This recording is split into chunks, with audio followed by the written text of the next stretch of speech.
Hello, everyone. This is Tetrafolium, and we're here today to look at some draft teams. We're in season 5 of Turn 17 Rocks. And And Spikes. Well, I guess season 1 of Spikes. yeah, but we're not. We're gonna start counting from 5. Yeah. With me today is you know him, you love him, Ephemeral. Woo! That's me. Also, my name is pronounced ephemeral. It's also a word, like an English word. So, like, you probably shouldn't have too much trouble with it. Not that I'm, calling anybody out, but That sounded Uh-huh. very personal. And with me as sometimes is the very beautiful JWK. You call me beautiful. What's up? he's so hot. So if you needed any credentials there, I won Season 0, our Gen 8 league. Ephemeral blitzed us with some crazy shit. I think that was that back-to-back Dragapults for you? No, it was pulled in the Valiant. Oh, okay. Well, Yeah. and then I only Aura farm off banned mons. yeah, pretty much. and then JWK, he's got a 2-game win streak against Ephemeral, so it's pretty Yeah. He only Aura and- farms against me. Yeah, and I did be a champion last season. One person did that. Keep that under wraps though. I let him know that every time I see him. So Yeah. Well, there you go. What do you mean keep it under wraps? keep it under wraps. Like keep it low key. I don't want them knowing my But you skills. tell everybody. I know. Okay. Jeez. Okay.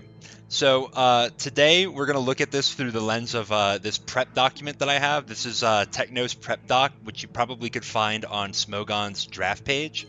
I've made some edits to it myself. I think that there's a more recent version that has a lot of the things that I put in, but since I put them in, I'm just going to keep it. I may put this in the description. I'll probably put it in the Discord, so if you guys want to make copies of it, you can feel free to do so. I know that Ephemeral's not going to. He's got his set up already. Yeah. So here's the home screen. I'm not going to explain every tab in super detail, but this is like just a nice screenshot this and send it to your Discord and say, hey, if somebody build my team for me. This is the teams where you can put in all the teams that you have in all those particular leagues. I usually use this as week by week, so instead of week 1 or league 1 and league 2, I think about it as week 1 and week 2. And matchup is where we're going to spend most of our time. So let's not delay any further and talk about the first team on the list. This is Ducky, first overall pick. And he picks Kyurem first. Do you guys think that Kyurem is worth picking first? I don't know. It It is. knows what he wants to do with it. It is a round 1 pick, but I think it's a late round 1 pick. I mean, this is the first pick overall. There's like Iron Valiant, Palafin on the board. I think there are better Pokemon. But Yeah. maybe I'm biased because I used Kyurem last season. Yeah, I used to mean, do season before. and I've never used it, so clearly I know a lot about it. Yeah. Yeah, I mean, I agree with you guys. I think that Kyurem is a fine Pokemon to build a team around. However, when you have the first overall pick, there are a lot of heaters that you're just not going to have an opportunity to get on the swing back. Like for me personally, I would always pick Iron Valiant 1. I think there's some. It's so good. I think there's some arguments for like Deoxys Speed or Palafin or even potentially like Gouging Fire or Great Tusk, but Mhm. I don't think Kyurem is on that short list. But granted, it's your team, whatever you want to build around, and we're not here to critique necessarily the picks. Except that's exactly what we're here to do. So, what do you think about the rest of this team? You started with that. What do you think about the rest of the team?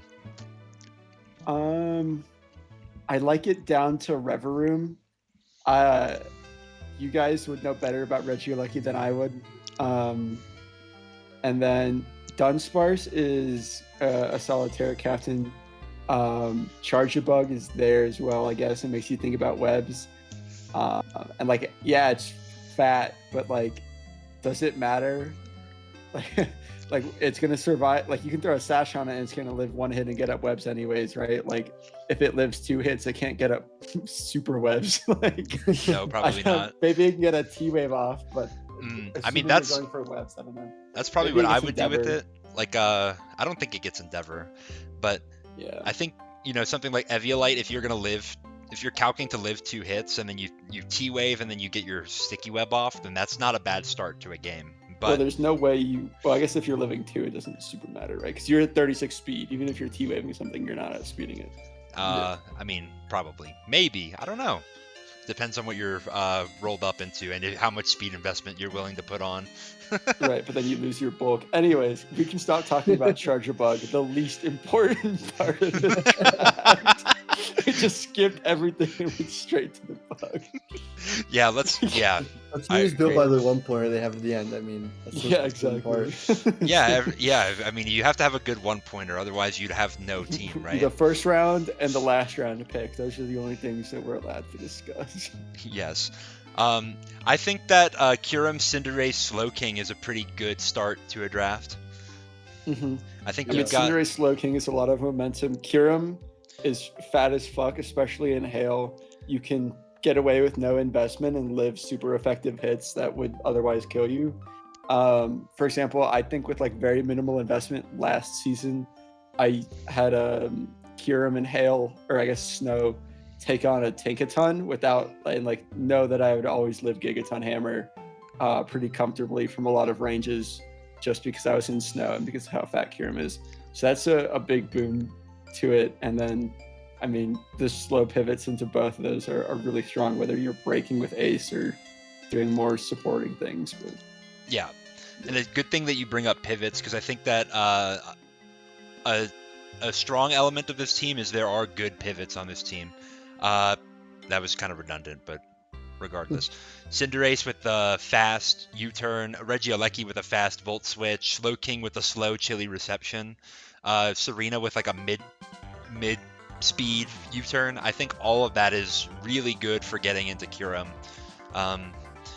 And I think, yeah, again, with these first 3 picks, I've in my draft tips video, I said draft speed early, and Cinderace is at a really good speed stat. I mean, it would like to have 2 more base speed and outspeed all the base 120s, but like 119, you can't complain about that.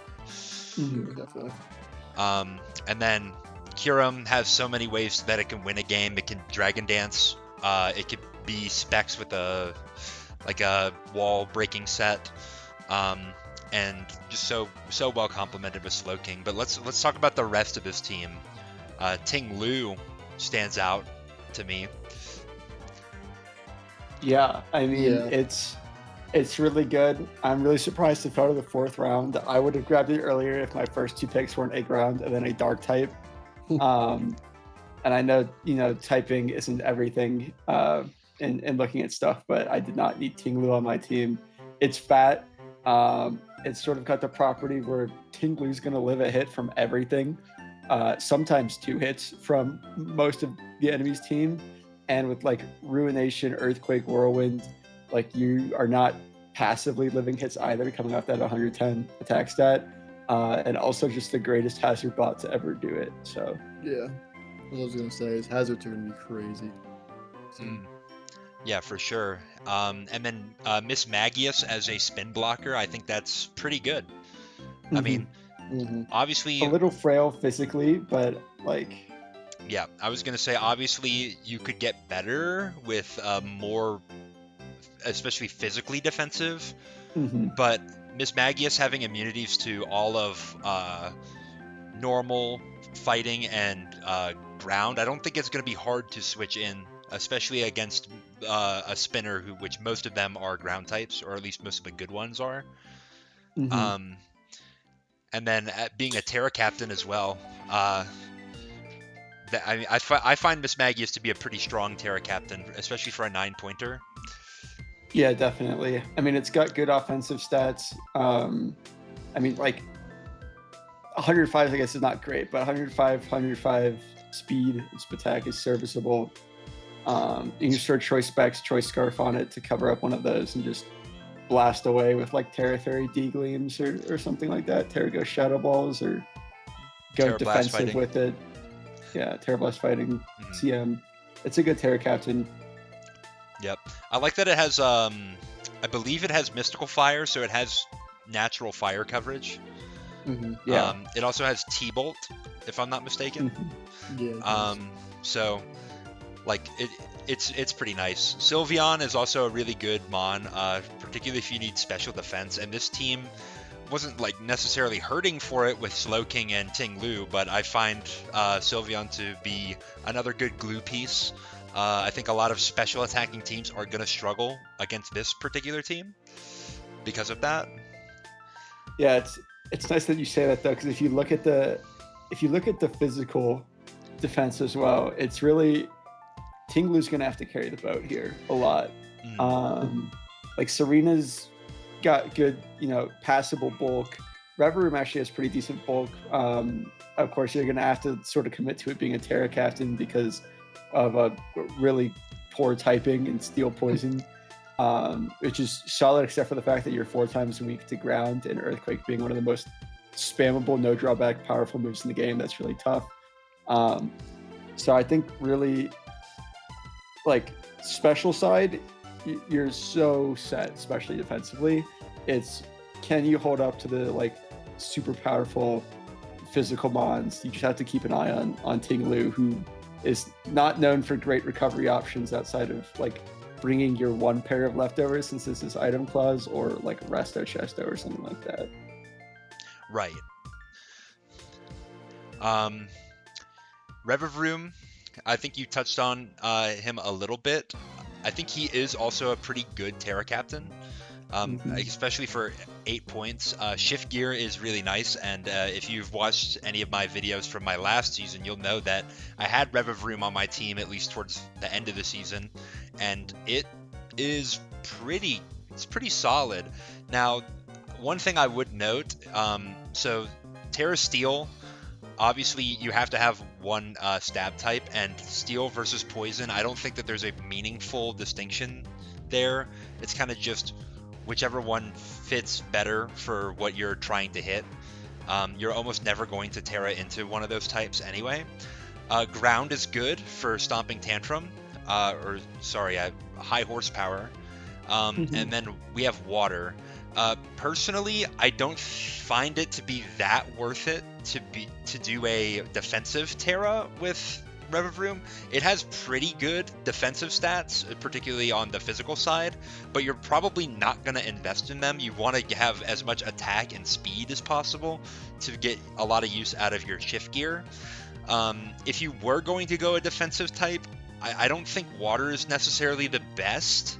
I think I would have done Flying instead to catch the ground types. And I know that it's really predictable when you see it on there, but also the opponent is going to have it in the back of your mind that you have Flying as an option, and they're going to be hesitant to click a ground type move into your Revavroom until it commits to Terra. Yeah, definitely.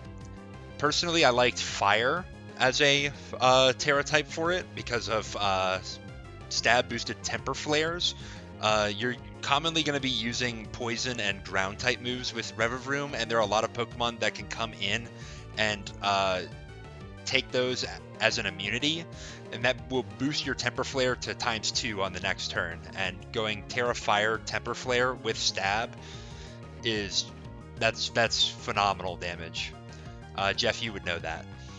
Yeah, I had to deal with a few of those coming into the last season. And then the last, like, 2 real Pokemon on the team, Regieleki and Dunsparce. I'm being very liberal with my definition of real. I mean, Regieleki is a matchup fish. There are gonna be. I think it has some use. I mean, I don't know. I'm in its corner because I think it's a decent mon. Right. I mean, well, you basically 6-0'd me with it one season. Yeah, but I mean, I don't know. I think it's a gimmick mon, but I think that in the right matchup, it can really put a dent in the team. So you pick off their ground type with, say, a Kyurem slow pivoting into something, and then it picks off with an Ice Spear because it doesn't think it's going to get killed by it. And here comes Aleki out of the fucking woodworks. That's right. I mean, I guess if you're going to pair Regieleki with anything, something that handles ground types really well, like Kyurem, would be the thing to pair it with. Yeah, I mean that's kind of the rub, right? If you're up against a team with multiple electric immunities, then Regieleki feels really bad. But if you're up against a team that has no electric immunities, then Regieleki feels really good. So that's why I call it a little bit of a matchup fish. But you know, for 10 points, if you have a solid rest of your team, I don't hate it. Yeah. And then Dunsparce, I don't know if Dunsparce is actually going to do anything. I mean, Glare is fine. Coil is not great with those stats, but I guess you have Eviolite now. Yeah, I mean, it could do something if it has the right matchup, I think. Yeah, and Well, Serene I mean, Grace Glaire's is really never, good overall. Yeah, Serene Grace is never bad. Does he get Iron Head? No, but it gets Headbutt, which is stab, Oh. and does the same thing. Oh, there we Or go. maybe it does get Iron Head. I'm not sure. But yeah, I think we covered that team pretty well. I'm gonna scroll through and look at type matchups in particular. Just let me know if you see anything that stands out to you.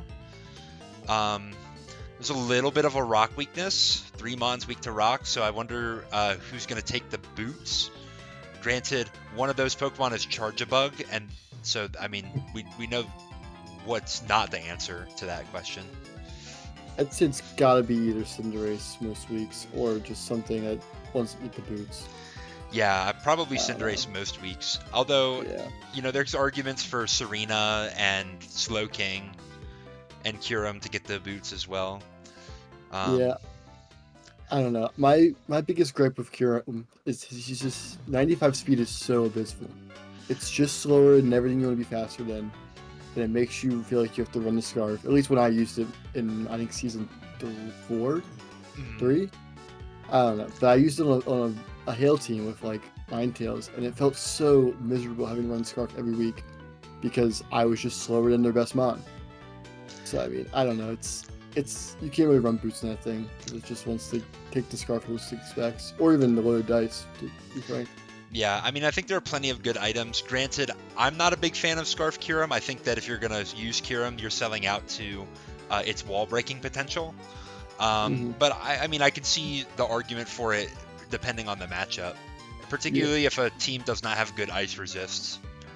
In any case, I don't see any big weaknesses. Other than that, I think it's pretty well balanced. And then here are all the speed tiers. I think this is a pretty good spread of speed tiers. I like Cinderace and Mismagius. Those by themselves are pretty good. And Regieleki just takes you over the edge. Then, I mean, the rest of the team's down is pretty good. I'm not too worried about what your 7th fastest Pokemon is, you know? Yeah. I agree. Alrighty. Any last thoughts on this team before we move on? I like it. I like the core. I like Ting Lu. I think that it's a good team. He built a strong team. Would you say it's a gritty team? I'd say it's a lunch pail team. A team that really gets in there, gets out, first guy in, last guy out type player. You know. Okay. You might see. All right, next team. With the 2nd overall pick, Crash Bam Boom takes Gouging Fire. I respect that. Yeah. I mean, I agree. I think there's an argument that Gouging Fire is top 3. Yep. You know, it definitely top 6.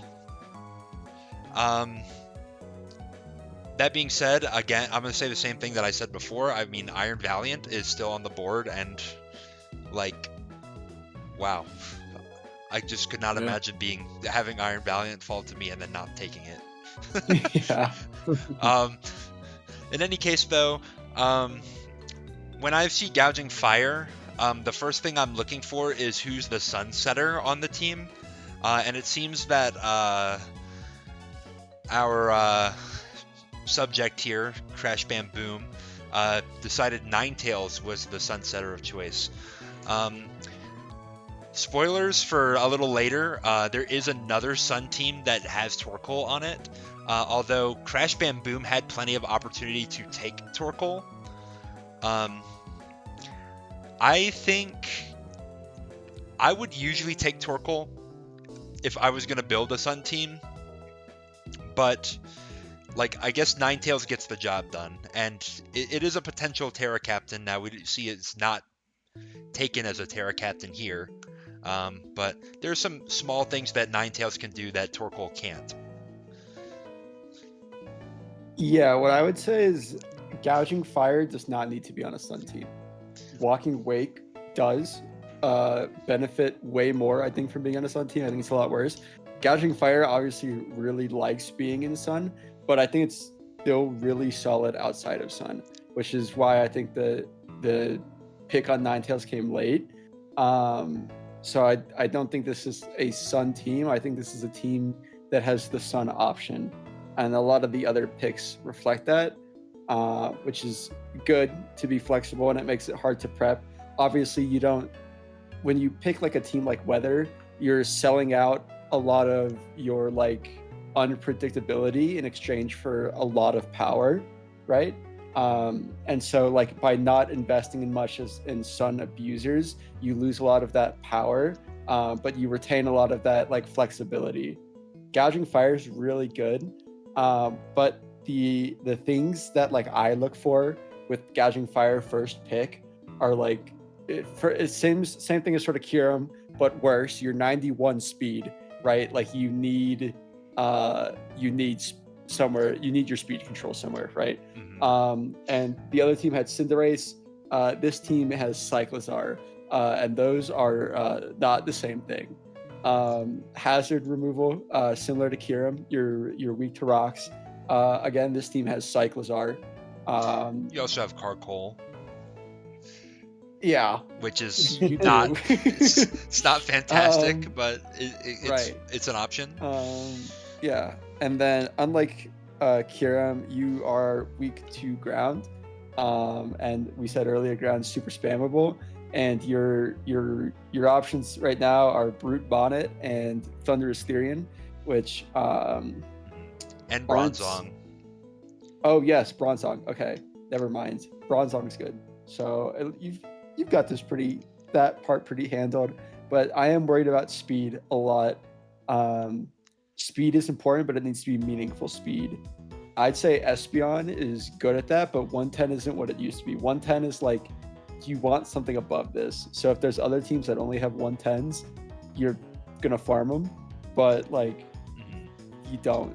You need something that's like in the 115, 120, something like that. Right. So many things are 110 these days. Yeah, there's a big difference between being faster than Ogerpon and speed tying Ogerpon, for example. No, I mean, it's interesting that you bring some points that you brought up that I just want to highlight again. You said that you see this as not a Sun team, but has a Sun option. Like, personally, I did not see it that way. I saw it as kind of the reverse, that it was a Sun team that didn't have good Sun options on it. Not to say that there's no synergy with the Sun. Espeon, Morning Sun, that's pretty good synergy. Brute Bonnet and Gouging Fire are both going to get photosynthesis boosts. And Brute Bonnet... Clef gets Morning Sun, right? Or am I crazy? Clefable gets Moonlight, which is also boosted. Yeah, that's it. Thundurus gets Weather Ball. Yeah, that's another one as well. So there's some sneaky options on here for taking advantage of the Sun. I guess it's nice that you won't have to bring Ninetales to every matchup because your team doesn't revolve around it. But I think what I would have liked to see is maybe like a Chlorophyll Pokemon. Maybe something that's like low key that you don't need to bring Chlorophyll all the time, like something like a Vileplume or a Victory Bell. Well, again, Hisui even. Yeah, or like if you wanted to go super duper budget, Jumpluff. Let's calm down. We don't need to get in the weeds here. Sure, okay. In any case, yeah, one of those Pokemon could have been pretty nice to add on to the team. I think, not to crap on Brute Bonnet, but I mean, it's not the best grass type. It knows that. It's a really good dark type. I don't know how good it is at being a grass type. Yeah. What I'm a little confused by is why is Brute Bonnet Terra Fire? I don't know ball, but I don't know. I feel like if it's a Sun team trying to be something more versatile, why does it have 2 fire type Terras? I mean, this is a good observation. I think in a vacuum, Espeon and Brute Bonnet don't mind being fire. Brute Bonnet, particularly for getting rid of its fire weakness, is one thing, and its bug weakness. And then also having better options to hit steel types. You have close combat though. I mean, that's true. That's true. You do have close combat on Brute Bonnet. Not every steel type is weak to close combat. Not every steel type is weak to Terra Fire, but almost every steel type is weak to the combination of them. So that's potentially a reason why. I do agree with you though, Jeff, that there's a lot of fire representation in the Terra. Like all 3 of them are Terra Fire. Granted, Carcoal's never gonna Terra Fire, but like, but It better not. I better not see a Terrifier Carcoal next week. Pick one It's off okay. the Terra Fire lead. Oh god. Your shoes. Yeah. Another point that you brought up earlier, Ephemeral, just before I miss it, you talked about Cyclozar being your speed control and also your spinner. There's something to be said about like consolidating roles. I think, for example, Great Tusk is a great Pokemon because it consolidates a lot of roles, but because of our draft format where you have 10 to 12 Pokemon, you can afford to decompress so that you're not your strategies aren't hinged upon one Pokemon doing everything for you. And I think that one challenge that this team might face is like getting outsped by a lot of like the really fast, strong Pokemon like your Meowscaradas and your Ogerpons and things like that. Because Cyclozar is the speed control and also needs to be preserved and commit a move slot for Rapid Spin. Although you do have Espeon as a magic bounce to kind of get rid of some of those hazards. So depending on how much gaming is going to happen with this team, that may be not as big a concern. There does need some gaming will need to occur. Yeah. Yeah.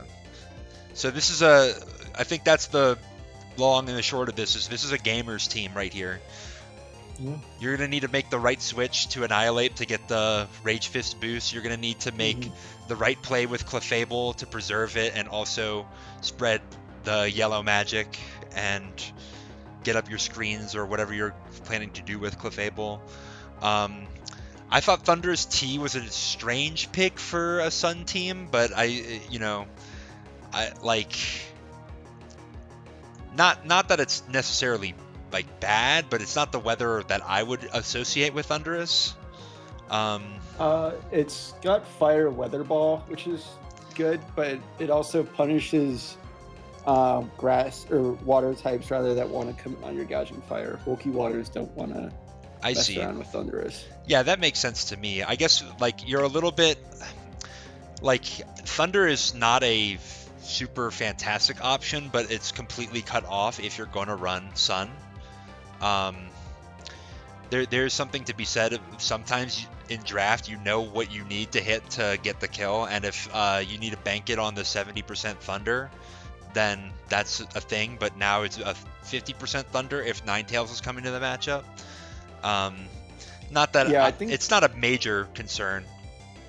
I think Thundurus is a good offensive partner for Gouging Fire, though. Like it can't. If like I said, this is a gaming team. If you're gaming on the ground types and you can get Thundurus in on Earthquakes, maybe Grass Knot them depending on what they are, or threaten the water types that Gouging Fire can't break. Like you could be gaming. I don't know. I guess it's probably not a great Sunmon, but I don't know if this is a Sun team at the end of the day. If it is, it's gonna struggle. You're gonna have to get really creative if you're trying to play this as a Sun team. Yeah, no, I agree with you 100% on that. And then another thing, just as a slight concern, is I don't particularly see a strong defensive core. Not that every team needs a strong defensive core. I mean, between Annihilape and Clefable, you can pivot around and take some hits. Annihilape commonly likes to run something like a Rest, maybe potentially with a Chesto, so you're fine taking a few hits with Annihilape. Clefable, of course, we all know what that can do in the right situation. Bronzong and Gastrodon are also decent. A little bit exploitable, particularly Gastrodon with its ×4 weakness to grass. Although, like we said, if you're gaming, Gouging Fire is a ×4 resist to grass, so Yeah. bring that Gouging Fire in on Ogerpon is what I said. Yeah. If we don't have much else to say, I'm going to scroll through and look at the weaknesses. And I think this was one thing that I noticed as well, but I just wanted to make sure. There's a lot of rock weaks on this team. And yes, one of them is Carkol, and that's basically like a fake weakness, like this 1-point Mon Flex. I don't really care what it's weak to. It's only ever going to come if it has a good matchup. But like some key Mons on your team, Gouging Fire and Thundurus and Ninetales, all of those are weak to rock. Granted, I don't Thundurus is probably going to greed the boots more than the other two, I would think. I mean, Ninetales is almost never going to run the boots, right? You're going to want the dry rock. But on a team that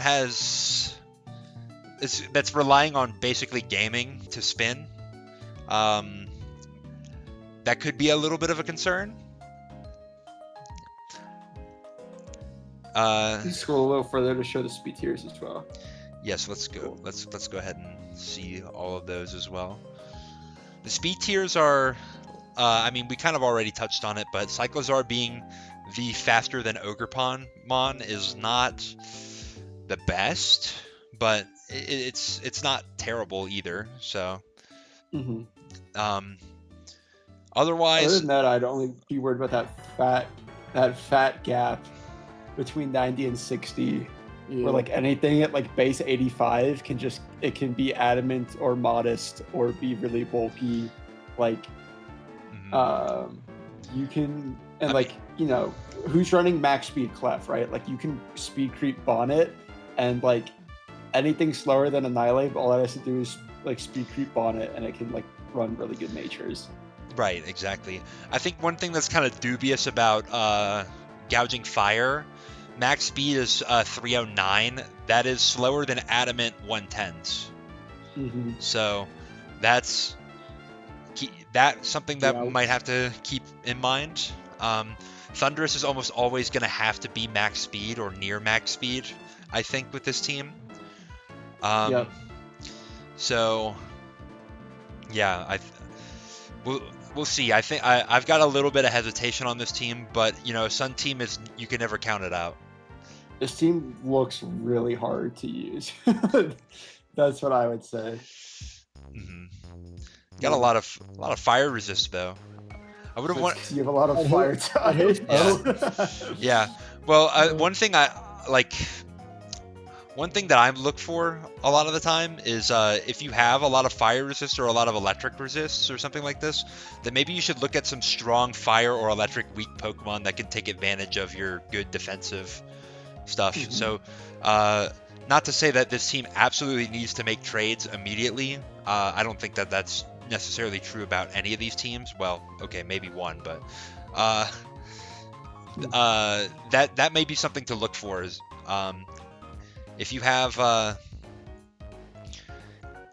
lot of resistances here, then you can look to get a Pokemon that's weak to those that can provide value. Now, don't just get a Pokemon that's weak to it just for the sake of it, right?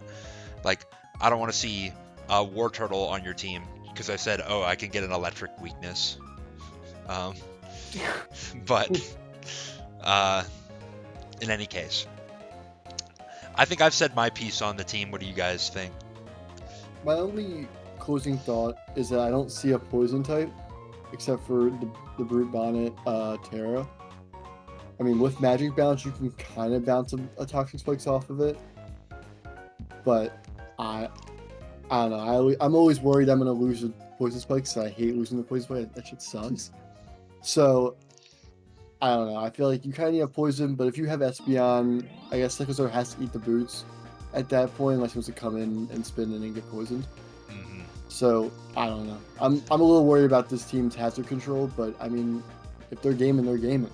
Yeah, I mean, I think that's basically what we've been saying is that we have a lot of issues, but if you game, like, you win with this team. Yeah.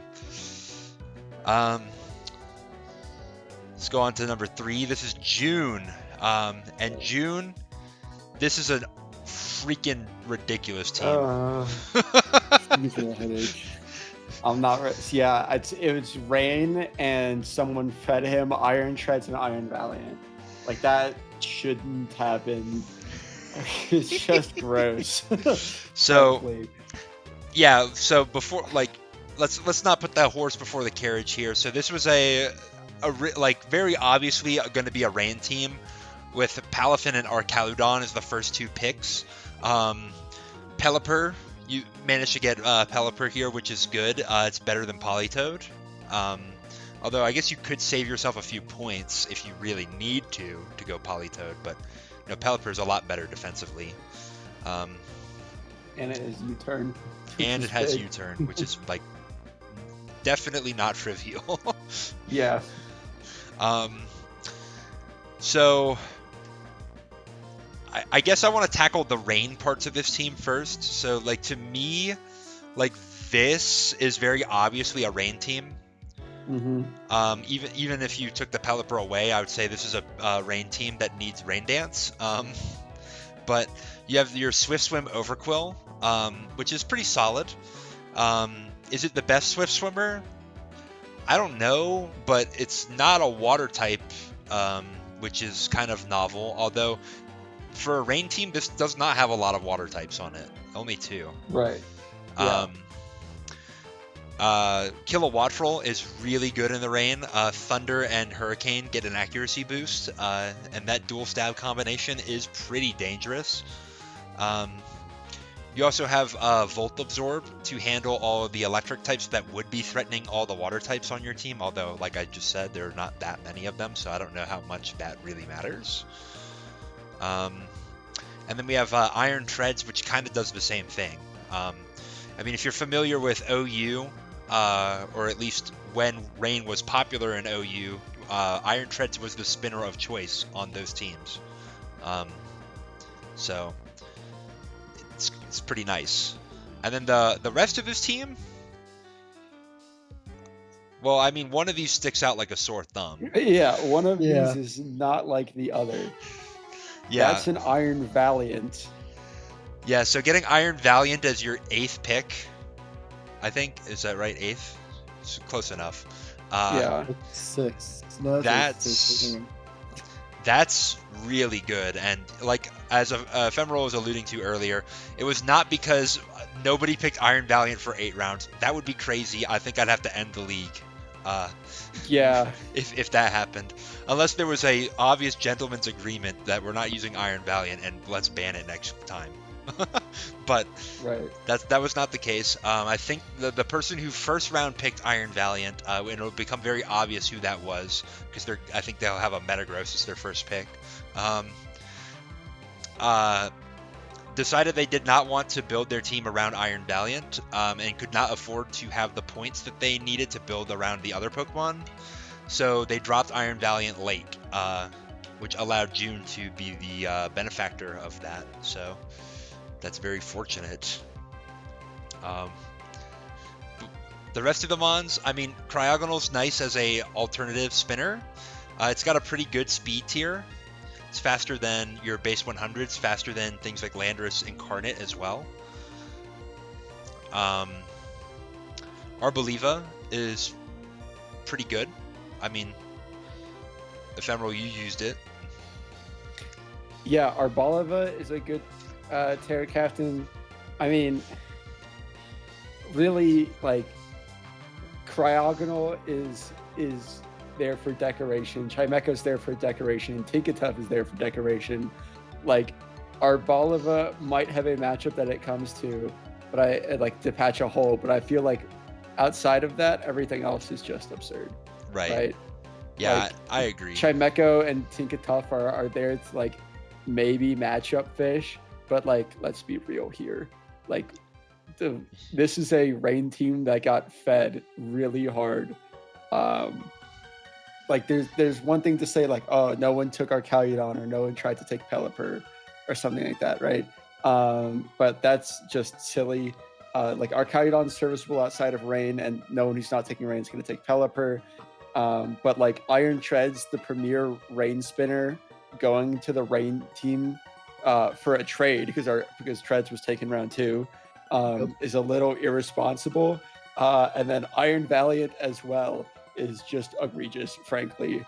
Yeah, I mean, I I'm feel not like looking anybody, forward to yeah, this. anybody who got traded Iron Valiant after the draft, like after the initial round 1 of the draft, really is a Mickey Mouse champion when you think about it. Yeah. Yeah, let's start getting the excuses in now because this team is gross and it's probably going to win. No. I don't know. Like, June's it's got so the curse good. of not bringing 10 Mon, so let's see if he does it again. Oh my man. gosh. Well, that's why you have the 11th, so you have Yeah, you just have a in chance. case. Yeah. No, I mean, it's interesting to me. Cryogonal, Chimecho, and Arboliva as like basically your last couple picks here would suggest to me that you're really scared of ground types, which I guess there is a reason to be with Arcaludon and Overquill and Iron Treads, but like I mean I don't know, Pelipper, Kilowattrel Mhm. kind of have it handled. I don't know if you needed all of those. Chimecho, I don't think is very good if it's not a Terra Captain. Granted, I mean it's not a great Terra Captain either, but like for 2 points, it's not like necessarily that hard to commit to it. But I mean, I don't know. I guess Cryogonal and Arboliva are a little bit better. But yeah, I mean we're beating around the bush really if we're not saying like it's gonna be this 6 and then cycle Iron Valiant in, or one of these other guys in whenever. Yeah. Yeah. I feel bad for Overquill. It's gonna get outshined by Iron Valiant. So this team is just like any rain team or weather team. You would expect it to be kind of lopsided on its type matchups, although this is like the strangest weaknesses I've seen on a rain team. There's 4 weak to fighting, 4 weak to fire, 4 weak to ground. That's not typical. Mhm. You would expect to see a lot more grass and electric weakness because you want to take advantage of good water types, but that was not the route that was gone here. The fire weaknesses are not that significant, in my opinion. I mean, it's Cryogonal, Arboliva, and Tinkatuff are 3 of them, and no more than one of those is coming a game. So I wouldn't worry too much about that. Plus, rain is going to reduce the effectiveness of fire. I think fighting and ground are a little bit more significant. So if you're going to roll up into this team, figure out what fighting and ground moves you have that you can hit into this. That would be my suggestion. Yeah. The speed is good. I mean, that's phenomenal. That's a great spread. Yeah, and also Overquill is a swift swimmer, so you can go ahead and count that as a higher speed tier, right? So Right. Yeah, for sure. Um, yeah, I mean, I don't see any like, I don't see nearly as many flaws with this team as I see upside. So this is a solid team. yeah, before I throw up in my mouth, can we keep going?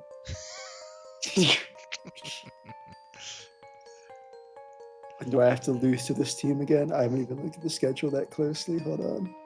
Oh, I mean, speak of the devil, right? This is the team that once had Iron Valiant, now has Metagross. Um, Week 6. Okay. Jeez. So I think the crux of this team was, I mean, it had Iron Valiant and then Baxcalibur second pick, and then Goldengo, and then the player CYT realized that they just did not really want to build a team around Iron Valiant, and it was way too like expensive early on to build like a cohesive team thereafter. Um, I I think you should build the team that you're comfortable playing with. Um, we don't have the Terra captains coming up over here. The Terra captains are Noivern, Terra Flying Normal Fire, Hisuian Quillfish, Poison Water Ghost, and Okay, well they're Zebstrika Electric Fire Water. yeah, they're right there if you really need to see them. I'll fix it later. um, in any case, so yeah, I think there's something to be said. You definitely should build the team that you're comfortable playing with, because if you're not comfortable playing with it, even if it's a good team on paper, you're not gonna win, probably. Because I mean, if you don't understand how your team's supposed to work, then don't do that. That being said, though, it does not feel great to give up Iron Valiant, who is arguably the most valuable Mon on the board. I don't know if you could have made Iron Valiant Bax Goldengo work like quite as well as maybe you would have wanted. But if you're dead set on building a team around Baxcalibur, then I think this is okay. I think it's pretty good. When I look at Baxcalibur, I'm looking for a Snow Setter as a potential. This team does not have at least not a conventional one. No Alolan Ninetales, no Slowking, no Galarian Slowking. I don't think it's absolutely necessary, because all Baxcalibur really gets out of it is a defense boost, and if you want to use Ice Body, I guess. But that's something I think that is worth noting. We have Goldengo with webs and spikes, and a few of these mons get rocks. So I think that's a good use of a Goldengo, Jeff. And that brother was running choice all season, and he was putting in work. That's right, I guess. I don't know. Noivern is a good Terra captain. I like that. Yeah, any other thoughts? I mean, I like the Mons. I don't So for pivoting options, you have what? Noivern gets U-turn. Screamtail gets Baton Pass. Quillfish Hisui gets Flip Turn. Ogerpon. And does Infernape get all U-turn as well? Yes, Infernape gets U-turn as well. Yes. Okay. So Zebstrika has. All right, I don't count Zebstrika as a real Pokemon. Okay. But yeah, actually, while I'm here to hate on Zebstrika, Lightning Rod and Sap Sipper, you don't really have a crippling electric or grass weakness, and the 116 speed is it's similar to other things we've talked about in the past, where it's like you're fast, but it's not meaningful if you can't do anything with it. Noivern is a fast Pokemon that hits hard despite having less attacking stat than Zebstrika. I think its access to better moves and especially like Terra Normal Boom Burst is huge for that. And you also have Screamtail for fast hazard or for fast like speed control with status and stuff like that. And Encore as well. Ogerpon is also solid. So I don't know if Zebstrika was needed. I guess I'm hitting for no reason on a random 3-pointer you probably just picked to finish up the draft. Yeah. I mean, I what would. I'm really looking at is like defensively. You have a lot of Pokemon that like you'll have to build defensively that are normally offensive. I think like bulky Infernape is something we saw last season that a lot of people didn't really expect, and it was pretty solid. Ogerpon can be bulky, especially with its item freed up. Goldango and Metagross are both very solid offensive and have defensive utility. So we'll see. I think it's a good team. I think you really just have to get your breakers in, and then like if Bax doesn't clean up the game, I don't really know who will outside of like Noivern. So we'll see. I think it's a very solid like team. It doesn't blow me away, but it doesn't like I'm not looking at it. I'm going like this is gross or this is really hard or anything like that. That's what I think. Yeah. Now I'm gonna draw our attention somewhere else with this type matchups, and you tell me how you feel about it now. So I didn't notice it at first, but there are a lot of ground weeks on this team. Yeah, I was going to mention that when I was looking. I think it's very scary when you have a Terra captain as Noivern who wants to become normal and Boom Burst and make big damage, and then he loses his typing. And you say, oh, now I got to switch in my Ogerpon to take an Earthquake. And then you say, oh no, there goes 1/4 my Ogerpon's health. So, I don't know. And then also the Ghost type is really scary. Oh yeah, the Ghost is a probably honestly even bigger than the ground. Yeah, like your core 4 or 5 are all either neutral or weak to Ghost. Like that's real scary. Yeah, I agree. I think so.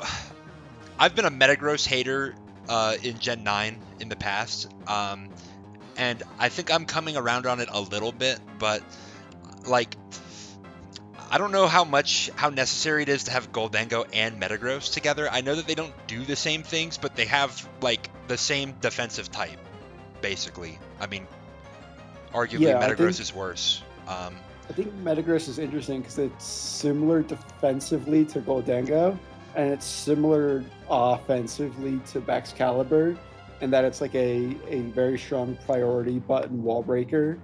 So I don't really like. It feels like it just double dips on roles that your like essential first 2 picks, because Iron Valiant went away, already do. Mm-hmm. So I don't know. I mean, for a 13-pointer, I'm sure you could pivot to something that will help you out a little bit more against like some ground and ghost types. I mean, that's one Pokemon that is weak to both of those that you would be potentially swapping for something if that you could find might be good against point them. To go to Galarian Moltres in 14 points. Yeah, that's not bad. Like if Zebstrika becomes a 2-pointer or something, or you find a different spiker, that could be an option. I think that's not a bad idea at all. Although you do have a little bit of a rock weakness, especially if you're switching to another flying type. And with a team that, I mean, actually looking at this again, let me look at the moves tab here real quick. Noivern is your only defogger. I don't know if I don't know how to feel about that. Especially if you're if you're gonna pivot to being more rock weak with a potential Galarian Moltres.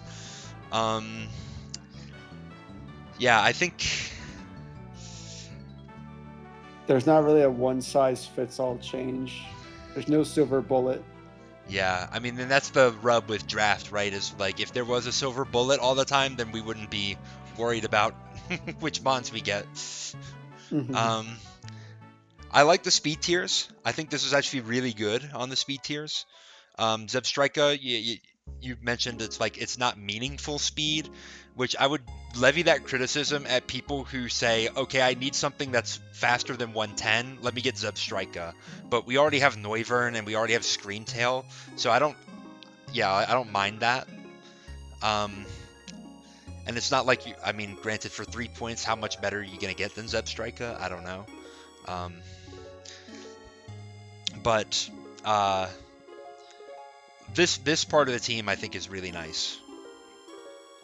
This column here, but yeah, I think there are some pretty apparent weaknesses. Maybe some overlap of utility, maybe some lack of variety in utility. That could present problems for this team, but if it gets its sticky web, spike, spin block action off, and then Baxcalibur can sweep the game, then you're not. But now that you mention it, I'm looking at the webs. Like, you have Baxcalibur as an abuser, and other than that, it's like Goldango, right? I guess Yeah, Metagross I guess as Metagross. well. And you know what? That is a pretty good point as well. I mean, the speed looks really good. Top down. Whoops, I didn't mean to do that. I guess there's a good argument there. Do you need the speed for these four? Or do you need the webs for these four? I don't know. I mean, it's gonna feel nice against something like a Darkrai who's 125 or a Weavile, but like other than that, I guess that's a good point. So I don't know. Maybe Araquanid is not like completely necessary. Let's trade away one of our ground resists. That's a Create more problem for ourselves. Oh no. Yeah.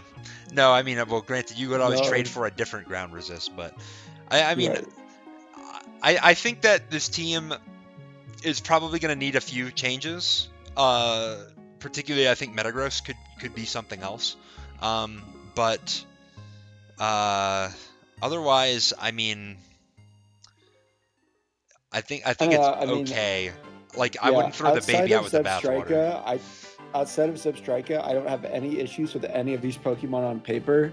I think that they are missing the pieces that bring them all together, and you probably need to look at the board and see, like, it's a compromise between deciding what stays and what you can actually afford to stay. Right. Like, if the piece that brings Baxcalibur, Goldengo together is gone, then maybe one of those needs to go. I'm not saying like that there's a Pokemon that does that, or it is gone or isn't, or you should trade one of those. I'm just making a general example. But there's like, I think the longer we look at this, the more like questions start to show up, and like, I don't know, like there's only so many holes you can patch in a sinking ship before you just need to get a new boat. Damn, so you are saying throw the baby out with the bathwater? Not all of it. I mean, there's like I said, every mon here is good. You just need to figure out which ones fit and which ones don't. Yeah, I mean, you can't have your cake and eat it too. Yeah, unless you're June and people feed you. But I mean, okay, I was a little bit more positive on it than that. Do you want to break the tie here, Jeff? I mean, I don't know. I think that there's a lot of holes you need to fix, but I mean, if you like the team and you feel like you're having fun playing it, then play the team. Yeah, that's true. I mean, that's the most important thing, is that you have fun, right? True. Unless you're Jeff, this team needs then a you want Alola to win. Ninetales. You think it needs a Alola Ninetales? I don't know. I mean, if you switch hear me out. If we switch Screamtail for Alola Ninetales, I think you gain a point there, right? Screamtail's, I think 13 Screamtail's 13, and then it's just losing 14, a point. so you're losing a point. Yes. I mean, I could see that angle maybe if you wanted to do Ninetales instead of Screamtail, and then maybe switch Araquanid for something. No, let's keep Araquanid for the ground weakness. But Hold on, but now we're increasing our rock weakness. Yeah, I don't know.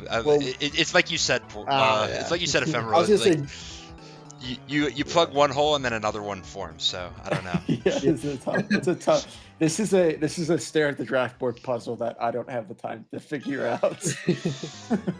This would take a team, perhaps. All right, so the next one we have the Iron Bundle team. What do you guys think about Iron Bundle as a first pick? I mean, you know I about think it, Jeff. Iron Bundle is a solid first pick.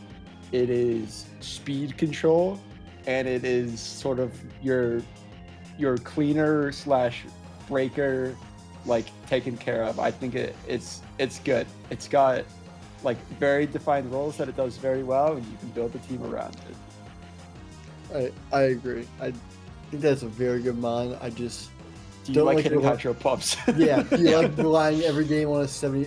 Is it 70 or is it 80? 85. It's 85% crazy. You chance to played a win the whole game. season with Iron Bundle, and you don't know the accuracy. I'm telling of you. hydro I'm telling you. Look at the. I never missed one. You know what? Look at Well, the but replays. here's what I say about this. If your opponent's game plan is I'll dodge a hydro pump, 85% of the time they lose the game. So, Yeah. like, Yeah. I don't hate those odds. Mhm.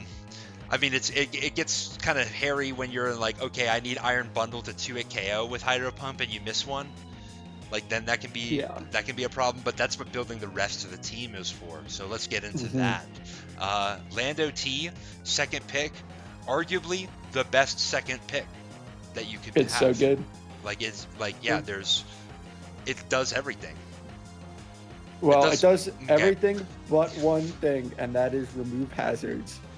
That's true. So we'll have to look out for some hazard removers. I see some mons with a T next to them that can do the job. Yeah, Yeah. No, I mean, Lando T might have a T, but he's not going to do the job. Sorry, I saw it and I just couldn't ask. Okay. all right. Heatran to go with the top two. I think that's Yep. good. I like that. I agree. Heatran You Heatran really are handles the. pricing yourself into getting a good hazard removal in the next round or two, but Oh okay, yeah. you need bundles. Bundle is a lot better if it doesn't have to run the boots, even though it can. Heatran also can run the boots, but it wants lefties for that recovery. Mhm. So very solid core. You just need to round it out later. Yes, I agree. And I think that Heatran plus Lando T is actually Mhm. like sneaky good in that Lando T's biggest problem is it doesn't want to get hit with an ice type move, and Heatran is your ×4 resist. Heatran's Mhm. biggest problem is that it doesn't want to get hit with the ×4 ground move, and Lando is immune. So, like, Is Mammoth Swine on the board? is Mammo Yeah, Swine on the Anyways, board? Anyways, a good point is that Bundle resists both ice and water very handily as well, with Yes. a pretty fat defense stat. Like people go, oh, it's Delibird, it's not bulky. That's 114 defense. That's absurd. Like True. sure, it's frail specially, but like it doesn't matter. You're clicking Ice Shard into Iron Bundle. It's taking like 20% and then killing you. Right, So, exactly. I mean, granted, Yeah. 56 I do HP like is not this core great, is really good. but This core's Yeah. great. yeah, I think this is really solid. Like, this is probably one of the best 3-mon cores we've seen so far. Definitely. Between that and Ducky's team. Mhm. The next pick is Mew, and I don't think Mew's a bad Pokemon, but like, I do. I'll say it. okay, I think that it fits on teams that like need weird utility handled for them, and Mew has weird utility. Like, I'll go to the moves real quick. Mew's got most of the hazards. It doesn't have sticky web. Mew has all the U-turn, flip turn, volt switch that you want. Mew's got your Encore. It's got Haze. It's got Roar.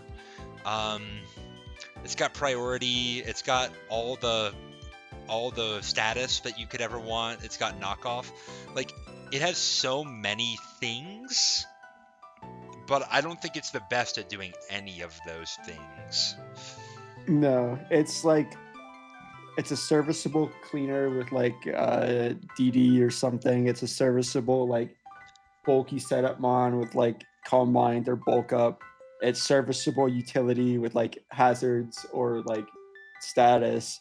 It's serviceable wall breaking with like Nasty Plotter Sword Stance. And it's like somewhat serviceable as like an offensive pivot, right? Like Right. I just think you have like those rules covered. I don't know if you need Mew. Yeah, I think that there could have been something like with a little bit more sauce, like perhaps Necrozma that could have gone here instead. Mhm. Yeah, that could be shiced. Yeah, but I mean, I don't think Mew's bad. Like Ephemeral obviously does. I Low think it, key, low key. Hoopa and Bound could go nuts right here. you You know, get a dark, you get a dark type. You get that knockoff back. You get a psychic, you keep the psychic mhm. with a physical attacker because I it's don't know more if I like that physical. speed tier though. Yeah. This I I mean, speed guess doesn't have Mew great speed Mew anyway. is holding the speed together a little bit. that's true. I was gonna say like Necrozma like sounds really nice, but it's 87 speed. Hoopa U I think is 80. Yeah. Now Um, that I'm looking at the speed tier, Mew is like the last like string in that piece of underwear that's holding it all together. that's So that's All right. okay. All right. it's fighting. It's fighting so hard. I don't know if it's doing a good job, and you might just need to get rid of it at this point. But like, it's still there and it's fighting. So I I mean, that's how I feel about Mew. I'm a Mew hater. So geez. Okay. All right. Now you know how I feel about Metagross. all Um, right. Hitmontop and Donphan as spinners. I think both of those are solid. Is it Uh, time to bring up the? I have the Terra types on the other screen. I can. yeah. Are the Terras not coming up anymore? What's going on here? I don't know. Anyways, Hitmontop is Terra Fighting, Dark, and Ghost. Donphan is Terra Ground, Water, and Steel. Mhm. And Calyrex is Terra Grass, Psychic, and Steel. Interesting. Sorry, I want to know why this is not coming up. BI to BK. Oh, that's the wrong tab. Okay, that will have to get fixed later. I, I think Yeah. I added some columns in that I didn't account for.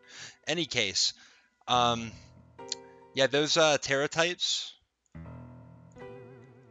I mean, I'm a little No, confused about no Terra Hitmontop. Ice. Hitmontop really surprises me. No Terra Steel for Bullet Punch. No No Terra Terra Ice for Ice. Triple Axle, Technician. yeah, I Those like are like my like oh that's Hitmontop's Terra types. So I really hope you can make Ghost and Dark work. yeah, I don't think Dark is good, I guess that's your only but Ghost, isn't it? yeah, I don't think Dark is good, but Ghost is fine. I think Yeah, as Ghost a is fine. spin blocker, I would switch Dark for like what you said, Steel or Ice. I prefer Steel. Jeff, I know you prefer Ice. Dude, I love his triple axles. I had it last season. Only move I clicked on him all season. I think was just triple axles into whatever was in front of me until he just died. Hmm. And then Donphan, I think these are good. I don't have any complaints about that. Calyrex, I mean, it's Calyrex. That doesn't count as a Pokemon. Um, but yeah, this defensive core, a little bit like this like mid-tier defensive core of Hydrapple and Rotom Wash is pretty good. Two ground resists to handle your Heatran, who's weak to ground. But maybe it's a little bit overkill because there's a lot of ground resist and immunities on this team, and Heatran's the only thing weak to it. Most teams have the opposite problem where they have way too many weaknesses and not enough resistances, but like, Mm-hmm. I mean, I guess this is a good problem to have, but I think we'll see where potentially where there was some cheating done to get that. Ditto and Calyrex, I think, are both terrible Pokemon. I have some respect in me for Ditto. A lot of it came from that game last season where it kept like transforming into bulky Pokemon and like recovering and like spamming status and just being like he's like I'm gonna take your annoying Pokemon and make it annoying back against you, and it was kind of funny. And it can be like an anti-offense measure. So but Calyrex, like, brother. No, Calyrex sucks. Calyrex is so bad. I mean, it's a 1 point mon. What are you like I said? What are you gonna get better for Yeah. 1 point? Not there's not much, but True. I mean, I guess I could see a reason for Ditto on this team because you have you basically only have one fast Pokemon. So like being able to Mhm. copy your opponent's fast Pokemon and then like do work with that might be good. I think the problem with Ditto in draft particularly is everybody knows that Ditto is coming, so people are gonna have their anti-Ditto sets. Like, for example, like a Landorus that only has a ground type move to hit, or like using this team as an example, like Heatran, where it's like taunt, protect, lava plume, magma storm, or something like that. Like then the Ditto is just like, what is it gonna do? I mean, granted, the Heatran isn't doing anything back to the Ditto, but like I think Yeah. it's a little too predictable, I would say. All right, let's look I at. think this team's got a lot of Oh. got a lot of good defensive. Like the Lando Heatran bundle core is really good. Adding Hydrapple and Rotom Wash to that seems pretty natural. Yeah. I think you just like I guess it opens Lando and Heatran to be breakers instead of defensive pieces. But no, I think it's good actually. Now that I'm looking at it, I think those are both really they can both be really premier breakers when you enable them to. Yeah. I think that's good. No, I could see that like a Scarf Heatran, if you're not gonna bring Ditto, because Ditto's greeting the Scarf. But yeah, no, I could see that for sure. Now let's look at the type weaknesses here. What stands out to me is 2 Ghost Weeks and 1 immunity, and that immunity is Ditto, which does not count. Yeah. So I don't know about that. I think maybe like it would behoove you to get a dark type, maybe, or a different It is normal weird. type. You have there's a lot of types that you just have one. You have one normal resist. You have one ghost immunity. You have one fairy resist. You have one dragon resist, and you have one dark resist. It's so odd. Yeah, I think I would look out for. Well, I mean, for one, ice is a little bit of an issue. Granted, one of these ice weaknesses again, the Calyrex, that doesn't count. But you have 2 times 4 weeks, which is not very common. Most teams won't have that, but your team does. Now you have 2 times 4 resists as well, but I would err on the side of resists than weaknesses. It might be something to think about. I don't know. Maybe Hydrapple and Lando are not going to come to every game that has a crazy ice mon on it, like a Kyurem. Although you picked one of the other crazy ice mons, so you're limiting the pool, right. So that's good. Yeah, looking at this team, I'm seeing Bundle, Lando, Heatran, Hydrapple, Rotom come every game. I think those 5 are really good together. I guess you just need the 6th is a little questionable to me. I mean, you can take a spinner. You could probably very much like a spinner, considering the amount of like pivoting that like core revolves around. So I don't know. I feel like you're gonna get trapped into bringing those 5 plus a spinner every week, and your spinners aren't fantastic. Yeah. That's just what I'm looking at. The 5 are really good. I just think you don't have like great options outside of that. The 5 are so like it's such a good core actually. Yeah, I think that one thing, maybe like if we switch this Mew, potentially no fairy type on this team. Yeah, that's interesting as well. If we switch this Mew or like this Ditto or both for like maybe like a fast electric type, if this one still exists on the board, because you have so many ground resists and only 1 week. I think you could probably afford to take another good mon that's ground weak, right? You're getting a Raikou. Yeah, I mean, if I don't recall if Raikou still on the board, but Raikou could be a good one. And like, not to say that Donphan is not a good Terra Captain, but I mean, you could probably stand to do a little better than Hitmontop and Calyrex. No shade on Hitmontop. But something like that could be good, and that could bring the team together. Maybe you have some points to, like, if you switch Mew for that, maybe you have some points where you could upgrade Calyrex to a usable Pokemon. And that would fix your speed issue a little bit. I don't know.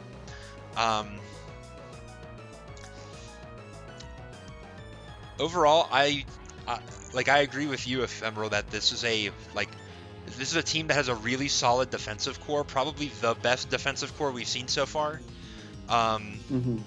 And like with like a little bit of tweaks, this could be a very, very consistent team. Yeah, I agree. I think this is the real hustlers out there, right? Like what was Jeff saying? First one in, last one out. That's what these guys are doing, right? Like, this is the guy who's never missed a day of work, and he comes in and he always gets his shit done, right? Like the defensive, like they just come in and they do their thing every week, right? I think it's not like the last team where every time you make one trade, you open up a new hole, like, to fix. I think like you have such a solid backbone that you just need a little bit of meat on top of it, right? I'm not seeing the meat. I really like the backbone, but I need the meat. Okay. We might be recording this too late at night. I think I'm gonna have to clip that one. Maybe make it a short. Okay. Any thoughts, Jeff? I don't know. I like the core. I mean, I think it needs a little bit more of like a scary presence that's not bundle. Because like if I'm prepping for this team, I'm looking at it, I'm like, okay, I gotta prep for a Hydro Pump or an Ice Beam. And I gotta go, okay, maybe Lando will run something through me. Yeah. And I'm like, okay, what else is gonna hit me? A Draco from Hydro Apple, and Captain My Fairy. And I'm like, okay, problem solved. Oh, so you're saying that but you're basically saying the same thing. We need some more meat, some heavier attackers. We need some junkyard dogs in this team. Focus on. We need to focus on these two columns: the attack and special attack. Yeah. Okay. There's too much green, yellow, not enough blue. I see.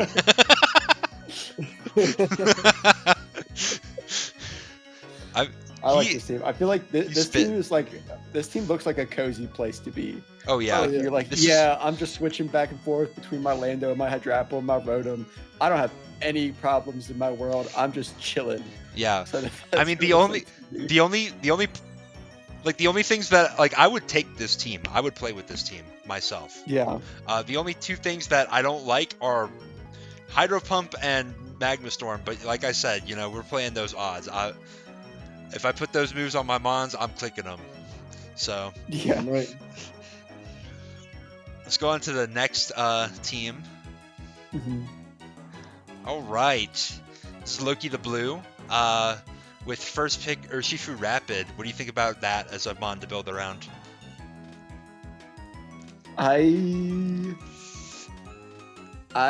personally not a huge believer in Urshifu Rapid, but I'm not gonna sit there and like say it's bad. I personally don't have the vision, but that doesn't mean I don't think it exists. Yeah, I think it's the same issue as things like Kyurem, that it's not quite fast enough. Mm-hmm.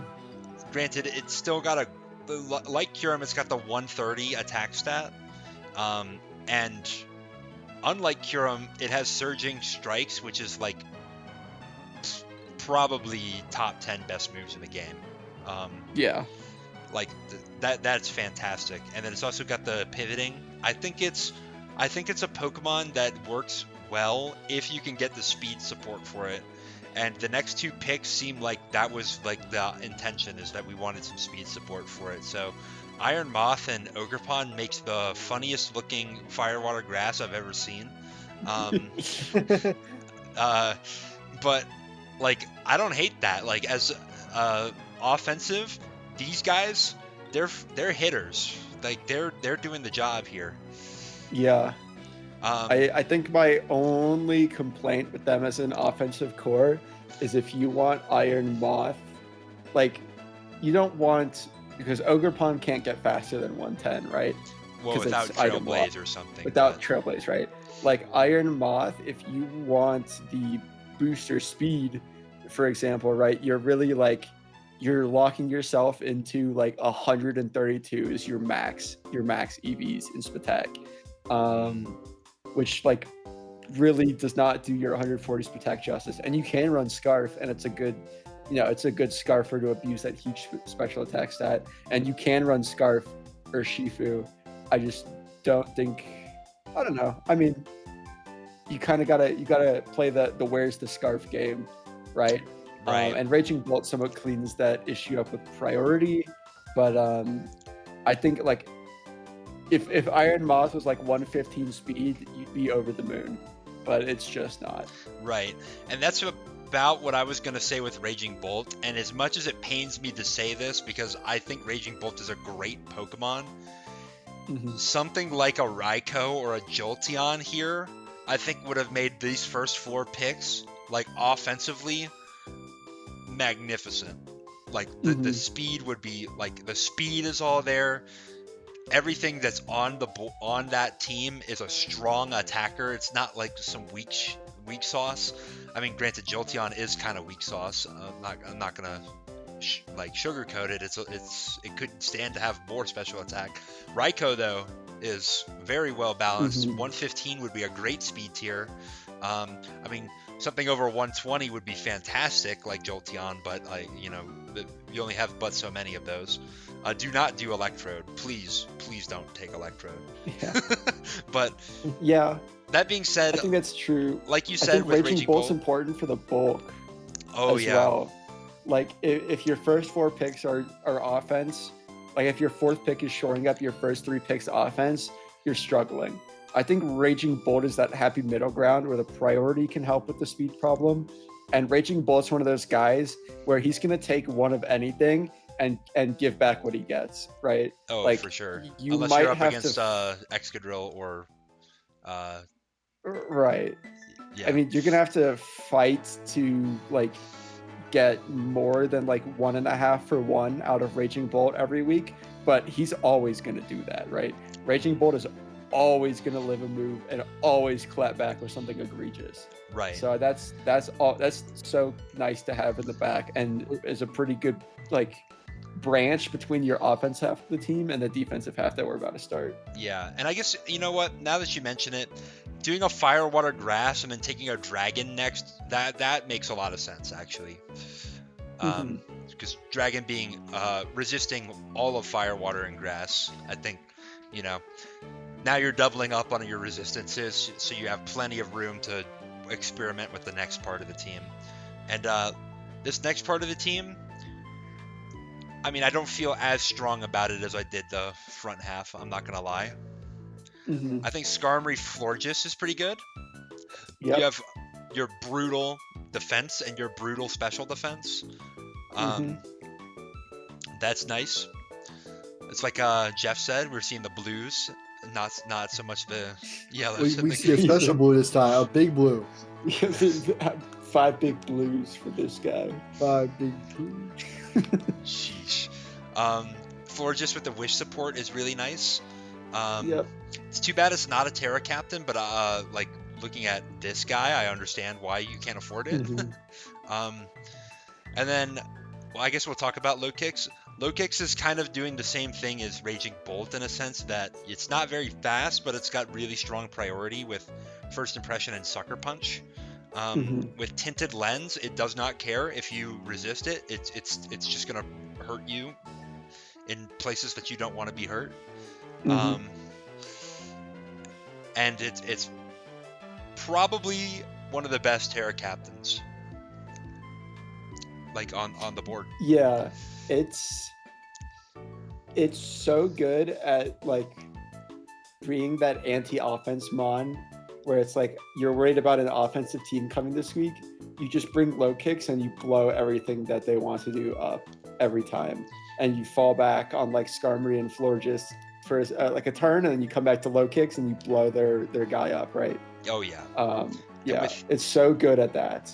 Yeah, and with slow pivots, I think Skarmory gets U-turn, and I think Florges gets baton pass. Like you have Hmm. what you need to get low kicks in when you need it. Galarian Slowbro I think is okay. I think it's, I mean, grounded poison type. We like to see that. Um, Regenerator, best ability in the game. Love to see that.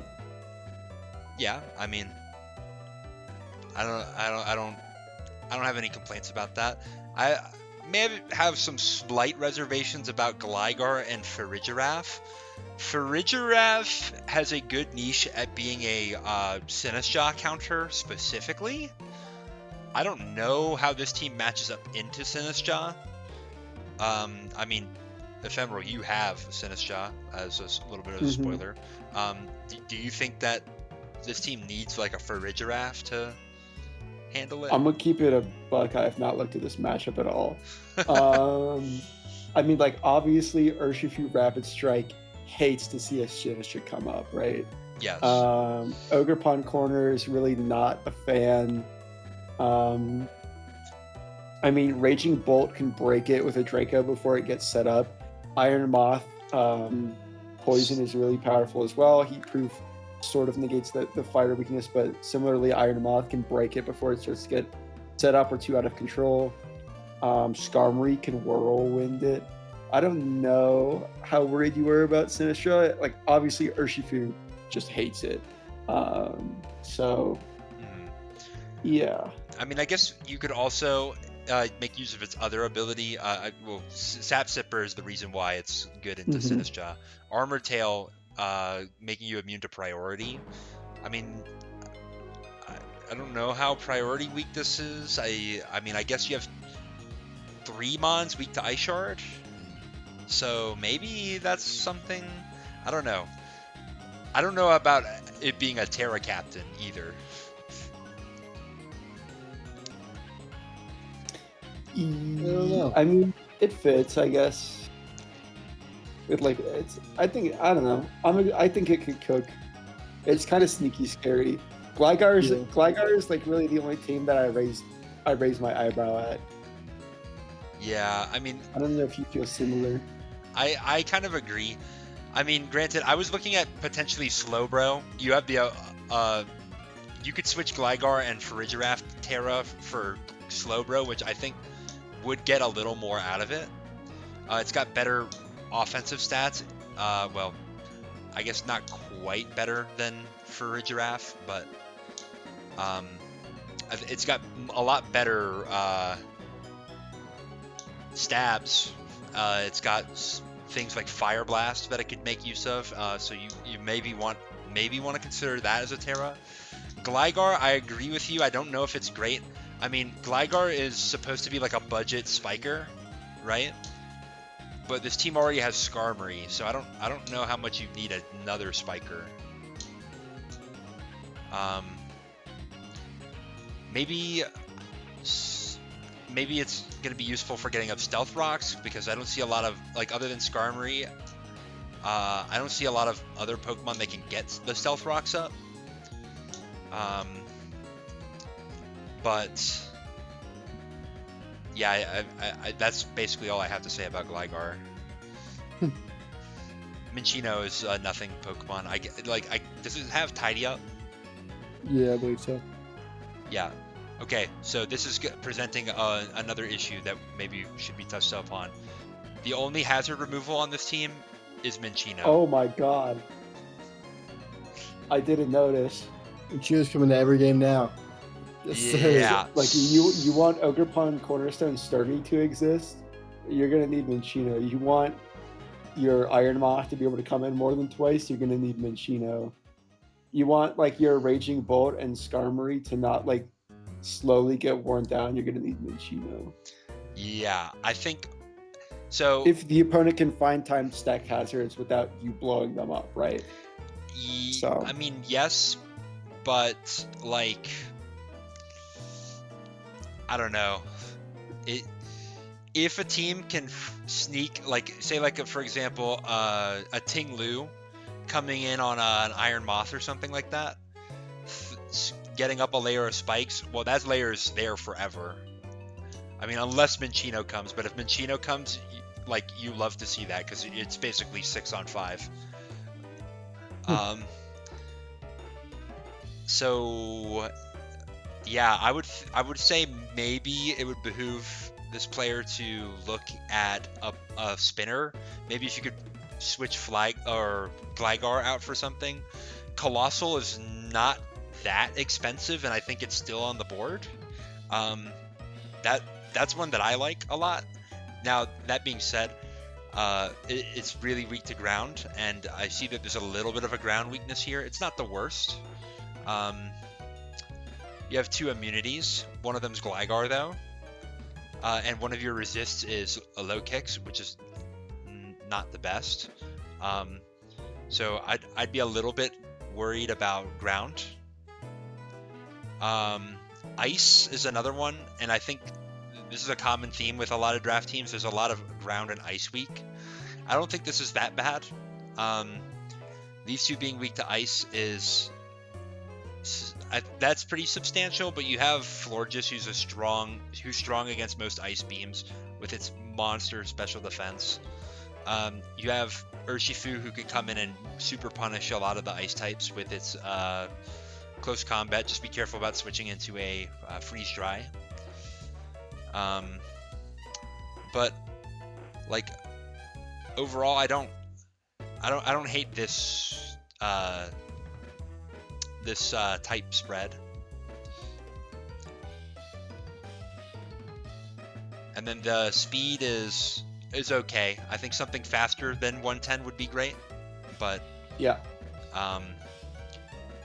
it's not bad. You can work with this. Out of But- 75s. Yeah. I mean, the biggest problem is no spinner. Yeah, by far. All right. I think we're gonna be in a little bit more familiar territory here. Oh lord. Jeff, do you want to tell us about your team? Yeah, I can walk through my draft process. I had the 7th pick, so I said, all right, what are my options? I was like, okay, the moon's still on the board. I saw the moon. I was like, okay, he is pretty good. So I took him. I came back around. I was like, I probably need a pivot now. Can I ask you to say the moon like grew from Despicable Me? You mean I don't know how to say it. The yeah. moon. We draft the moon. So I came back around my pick. I said, okay, I'm gonna pivot. I grabbed Soul King Galar. He's pretty essential to any good pivot. I mean, at this point, he gets sugar reception. He has regenerator. He's got toxic. I think he has toxic. Yeah, he's toxic. Brother. Something's on my team. He gets T-spikes. Did you know that? I'm not wearing T-spikes. Alright, cool. Keep that in mind for our game week 1. Uh-huh. So then I came back around. I was like, I need a fairy type because I usually don't have a good fairy type. I was like, I like an Enamorus. Enamorus is cool. Enamorus is hard. But I like Contrary because Contrary is really funny. After that was my main core. I felt like that was a strong core, good defensive, good also offensive core. I realized I needed a defogger, so I have spinner. And I wanted priority, so I said, okay, Scizor fits that need for me, and it gives me a steel type. Going into the draft, I was going to draft Entei probably in the round 3rd or 4th round, but he fell to the 5th round for me. I think he's the best hair captain on the board. That's crazy, dog. Sinister's on the board. Yeah, and it's just like a draft of like a I don't even know what I'm saying. Never mind. I think he's gonna go in the coffin week 1. So I grabbed Entei. I think he's really good. And then I took Keldeo. No, I didn't. I drafted something else, but then in this spot it's Keldeo. I'm iffy on Keldeo. I want to use it. I think it's a really cool mon, and it has pretty cool stats. But I'm iffy on what it really does for my team. Sandy Shocks was my next pick. I really like Sandy Shocks with Proto, also with it being ground electric really filled a bunch of holes for me on my team. After that I took Mesprit. I wanted to get a Lake Spirit this time because I wanted a Levitate Mon that could also set up rocks for me and have a bunch of utility. Mesprit felt like that need that filled the need for me. Also, his stats are pretty funny across the board, just being 105. So I was like, why not? After that, I had to draft my favorite draft mon, Dracloak. I could talk for days about how this thing's the funniest thing in draft, and it has so much utility. And it's for 1 point. And also Choice Specs Dracos with that thing are hilarious. And then I drafted Furret as my last pick. I wanted a normal type, and I also wanted a mon that could clear hazards for me if I needed to. And that was my draft. Yeah, that's pretty good. I think this is a solid team. I do like the Galarian Slowking Roaring Moon. Roaring Moon's biggest problems are well, obviously Fairy type, but also Fighting type, and Galarian Slowking can come in on both of those. Galarian Slowking is worried about the darts and the grounds, and Enamorus can handle both of those. So I think that this is a pretty solid core. I think these mons all add on to it pretty well. Dracloak and Furret, I mean, you know, for low points, they are what they are. At least Furret is your second spinner and not your first. I think this team is pretty solid.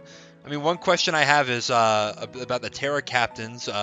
Drass on Entei. I don't see what that. Like, I guess there's a ground resist and a water resist. Yeah, I mean, it kind of like emergency button if I need to resist a ground type for a week, or like a water type.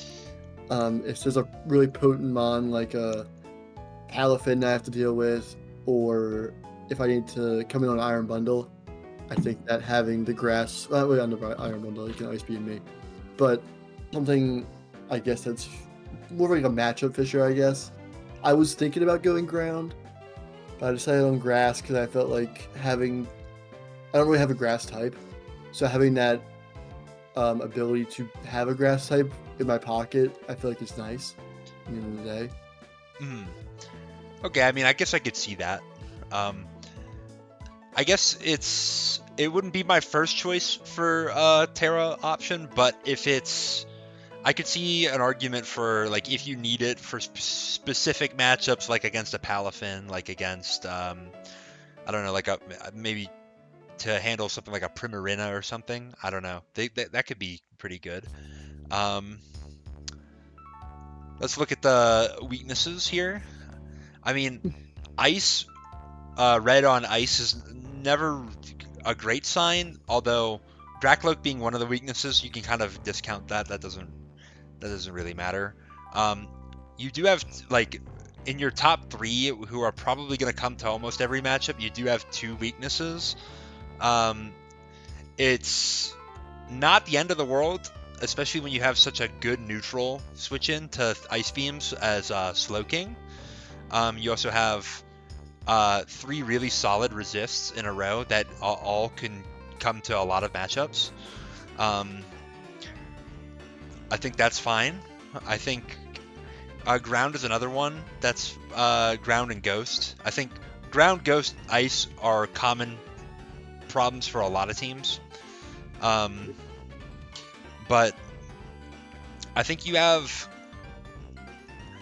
enough to be playable. I would be a little cautious about ground, especially if you're gonna bring Entei and Sandy Shocks to a game. The speed stats are quite nice. This is really weird.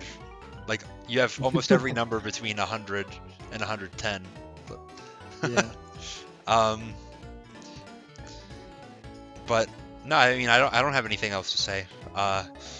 Ephemeral, do you have any advice for your week 1 opponent? I mean, I'm not going to give advice for the matchup, but just like thoughts on the team is that it's very good. You have a lot of offensive options. You have strong priority.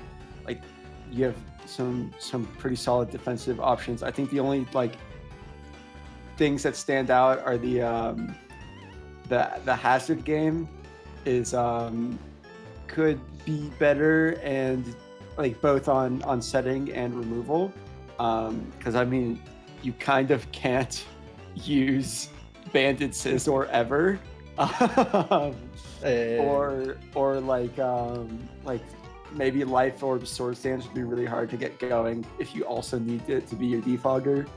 But I mean, like maybe you could just say I'm not going to worry about hazards into a team that can't bring a ton of them, and just dug it out, right? Because like really, like Enamorus needs the boots. If you can get Entei in and tear it, I mean, Entei is not going to be holding the boots, right? It's going to be holding a Choice Band like 90% of the time and clicking Choice Band normal extreme speed. That's why you have Entei.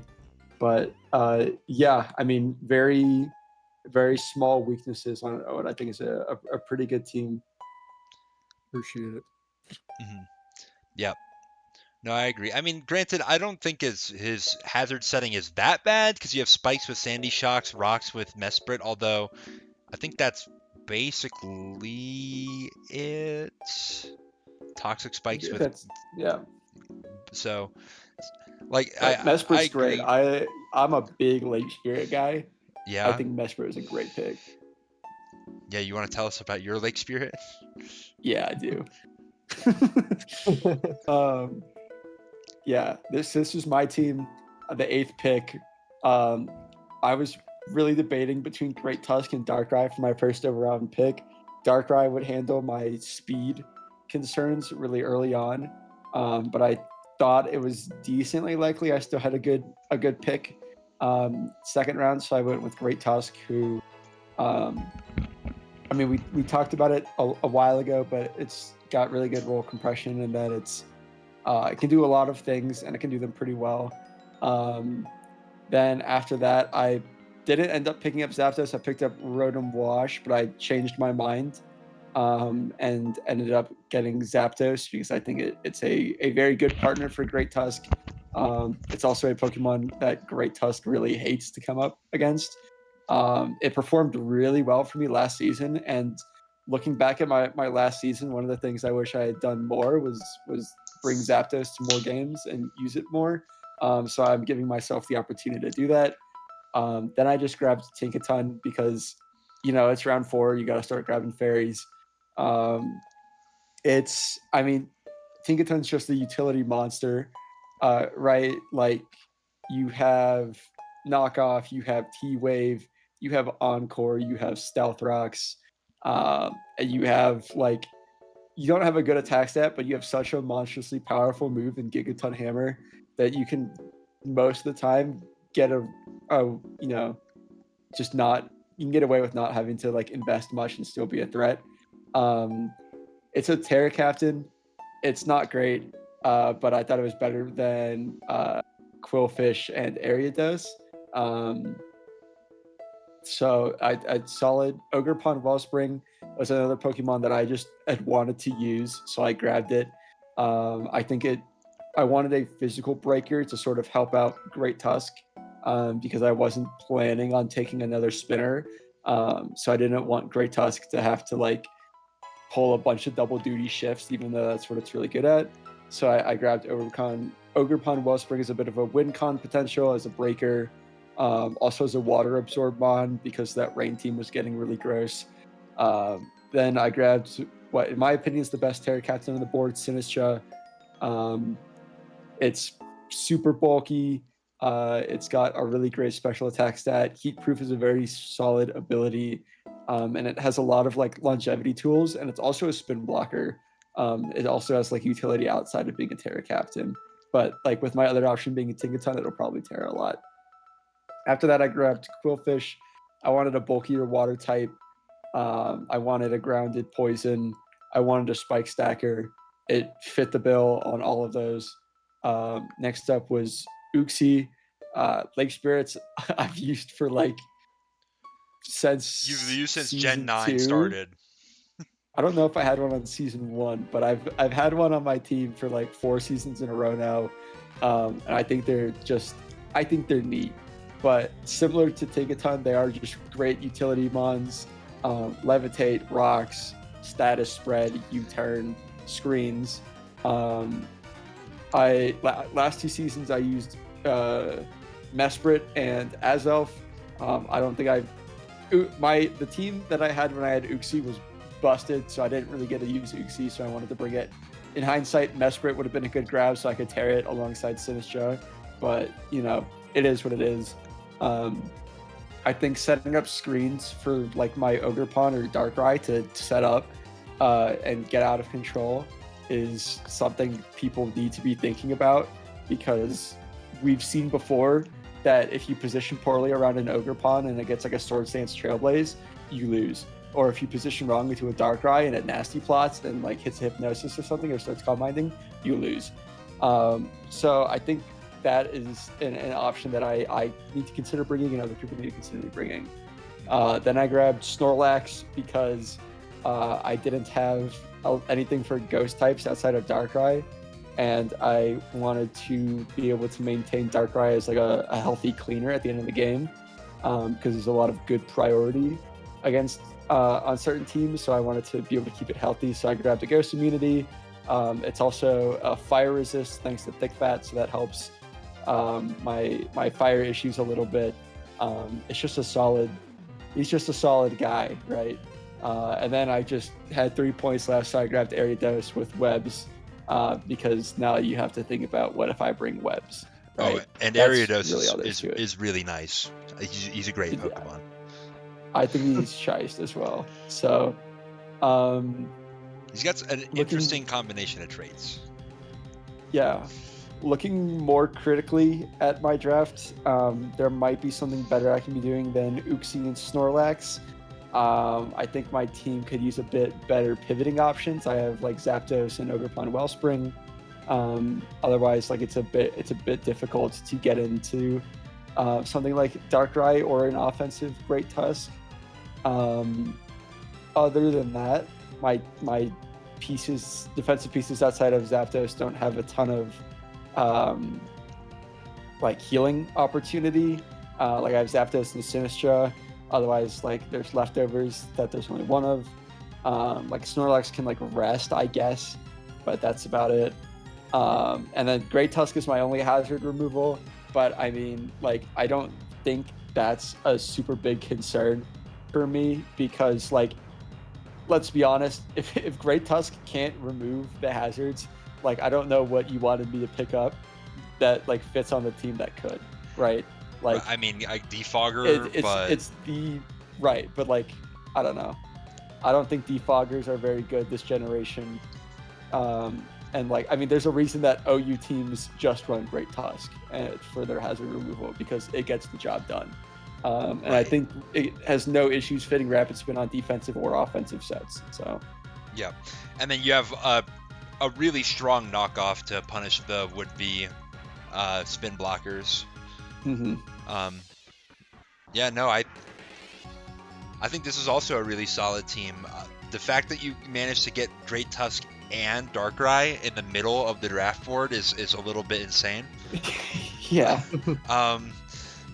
But yeah, I mean, that's great. I mean, my only complaint really is a first round pick ground type into Ogerpon Wellspring is so last season.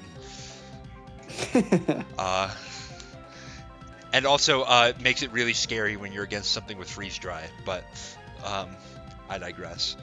I think with a Terra Steel, no Terra Steel on the Sinistra, never mind. I still have time to change it. I've been thinking about it, but I think Water Fairy is what I'm going to rock. Gotcha. We could look at this. Wow, Flying is an interesting type to be weak to. I have 2 grass types and a bug in Great Tusk, so... Fair enough. I'm not concerned about, once again, like the common theme with these last Pokemon, I don't really care what they're weak to. They're never coming unless they actually provide utility, or you need to slot them in because you want to make playoffs. Right. But yeah, Psychic is also a strange type to be weak to. Not the worst thing in the world. I mean, it's Quillfish and Great Tusk. I mean, okay, that's not so bad. Tinkaton and Uxie are both good switch-ins to Psychic type Pokemon. Especially Tinkaton, who's not weak to Shadow Balls, which they commonly, a lot of Psychic type Pokemon would be running. Mhm. 3 Steel Resists for no weaknesses. I'd love to see that. But yeah, I mean that's pretty good. These speed tiers, nice. Something faster than Ogerpon, even better, faster than the 120s, which would be like, I don't know, Inteleon, for example. I like that a lot. Darkrai is a fantastic Pokemon, just in general, but in no small part because of its speed stat. Taking Ogerpon as well, to be above the 100 is nice. Maybe something between 100 and 110 would be nice, but like I don't think it's overly necessary. Uxie, Tinkaton, like you have a pretty solid ladder down, so that's pretty good as well. And yeah, you've got 2 scary win conditions potentially in Darkrai and Ogerpon. I find that Ogerpon is not commonly that good at being a win condition. I think it's better at its sort of offensive pivot idea. It can be hard to find the turn that you need to get your Trailblaze and your Swords Dance. But like you said, you have a potential screener in Uxie. Uxie also has, I believe, Memento Yes. as a momentum move. That's right. Yes. So, I I don't know if guess, I've mentioned this on a video before, but a fun lake spirit fact is that they all have different methods of killing themselves that aren't shared between the three. So Uxie gets Memento, Mesprit gets Healing Wish, and Azelf gets Explosion. And none of those are shared. I just thought that was cool.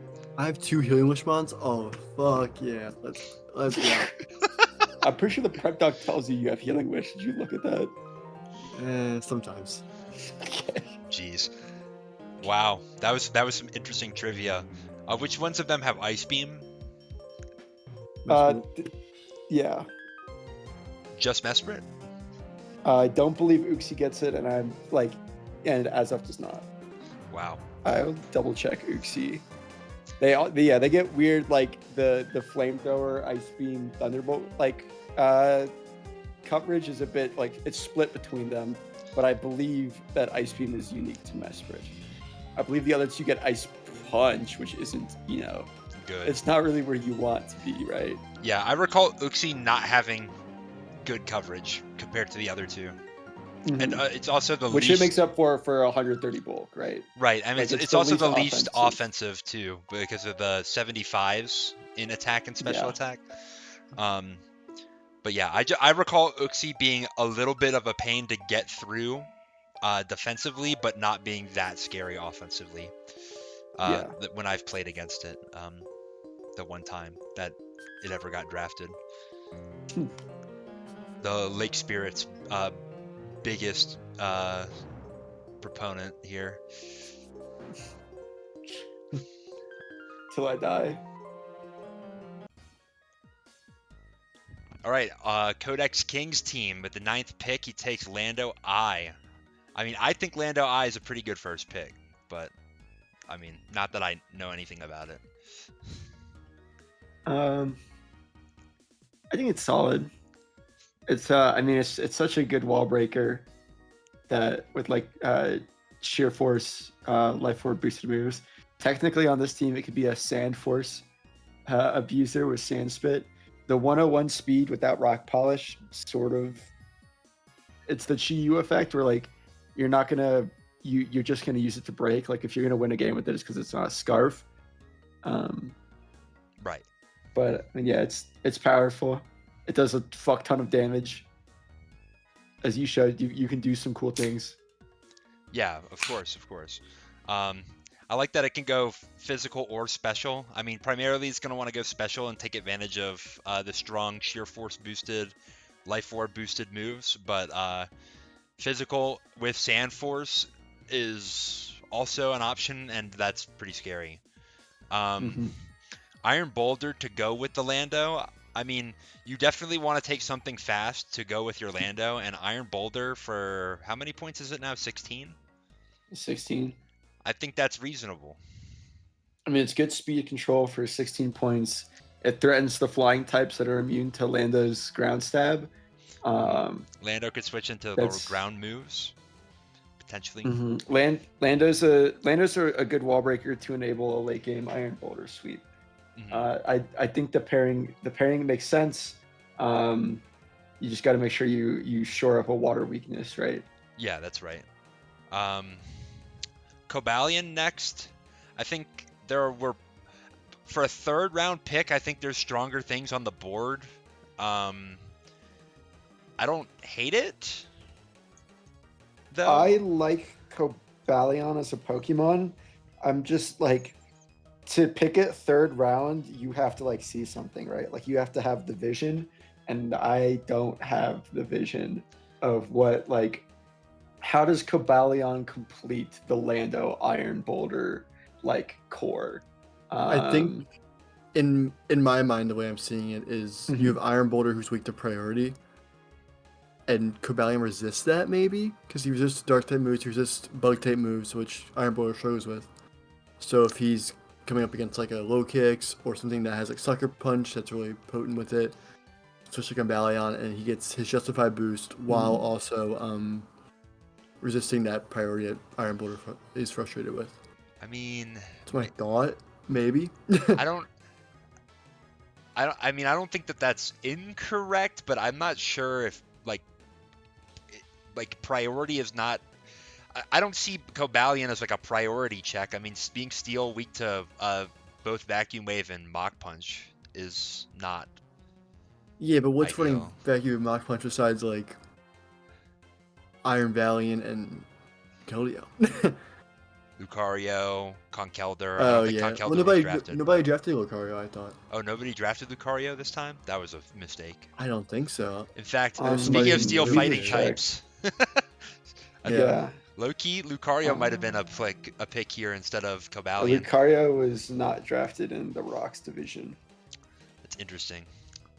Yeah. I mean, I think Cobalion is a defensive pivot for the top two that struggle problem, I think, what their weakness struggles with. I mean, In my it's a eyes, solid.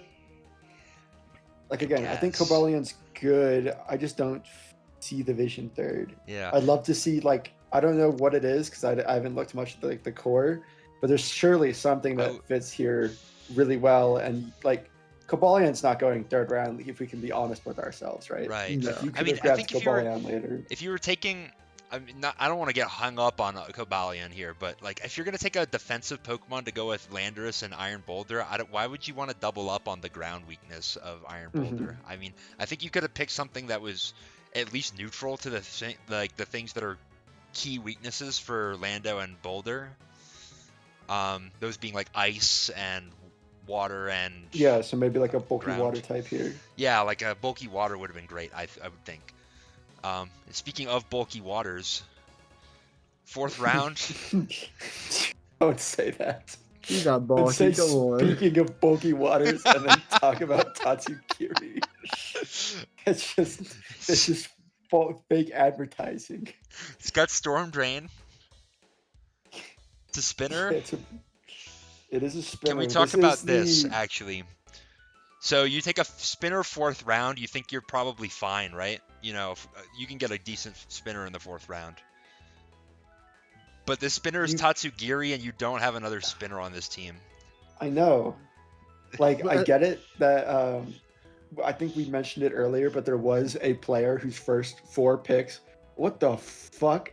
Oh, get off this tab. I don't want to see that anymore. Oh my god. There's Anyways. no healing. He got roost. Doesn't track. Oh those yeah, the ones. spreadsheet must be. No, it doesn't track healing moves like soft boiled recover. It's only wish, okay. healing wish, heal bell. Oh, okay, gotcha. Okay. Is that true, or is that like the old version? I'm pretty sure mine has like shows Zapdos Roost. Let me check. Possibly. And anyways, while I'm checking this, yeah, mine shows Zapdos Roost and like Ogerpon synthesis and stuff. Interesting. Yeah, so we talked about somebody snatching up all the spinners like 4 rounds in a row. That's not to say that that Tatsugiri was the best spinner left on the board. No. Like you could have like I think was Tentacruel still up at this point? They're Tentacruel. still on the board. I think Tentacruel's I think still I mean on the it's board on the as of this board, point. so I don't. Yeah, it's still on the board, so I don't know if it's dropped. Like that's a bulky water spinner. Yeah, but it's also triples up on your ground weakness. I mean, yeah, I guess that's true. What's confusing me with this draft is I don't know where all the points went. If that makes sense. I mean, Like I'm looking at like Lando's a lot of points, Iron Boulder's like 19. 16. and you got, like, Primarina not, Primarina's, like, not anymore. 16. Not 19 anymore. But he dropped a bunch. But Primarina still, is a little bit 16. expensive. So that's a 15 Moltres is like pointer. 11, isn't he? No, he's like Yeah, 12 or 13. No, Moltres is 11. You're right. And then Quillion's like 13, right? So where all the points go? I don't know. 'Cause we got guys like Rotom, who's definitely like 6. Tetsuguri's like maybe 8. So they kind of like 5. Yeah, okay. No one. Let's expose our boy. I was not gonna expose our boy, but I have to expose how badly he messed those points up. All right. So Tatsugiri right. is like 8, sure, and Rotomo's like 6, and All right, I was giving Tatsugiri the benefit of the doubt. I thought it was more. Iron Boulder For 19. a 4th rounder, we gotta be taking 8 pointers at the 4th round, not 4s. Yeah, Bro's got a plan. I'm with it. That plan's not ground types.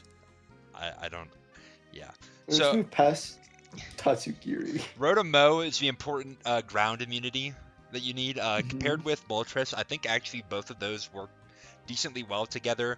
Both have Will-O-Wisp, so you don't have to commit Will-O-Wisp to one if you're bringing the other. And I think that's great for Rotomo in particular to enable it to run like a nasty plot set. You don't always have to run the bulky pivot. And I think Rotomo is like Electric Grass is actually pretty decent offensively.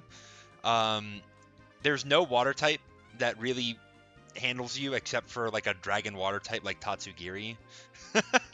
Not that there are many of those. I guess there's Kingdra.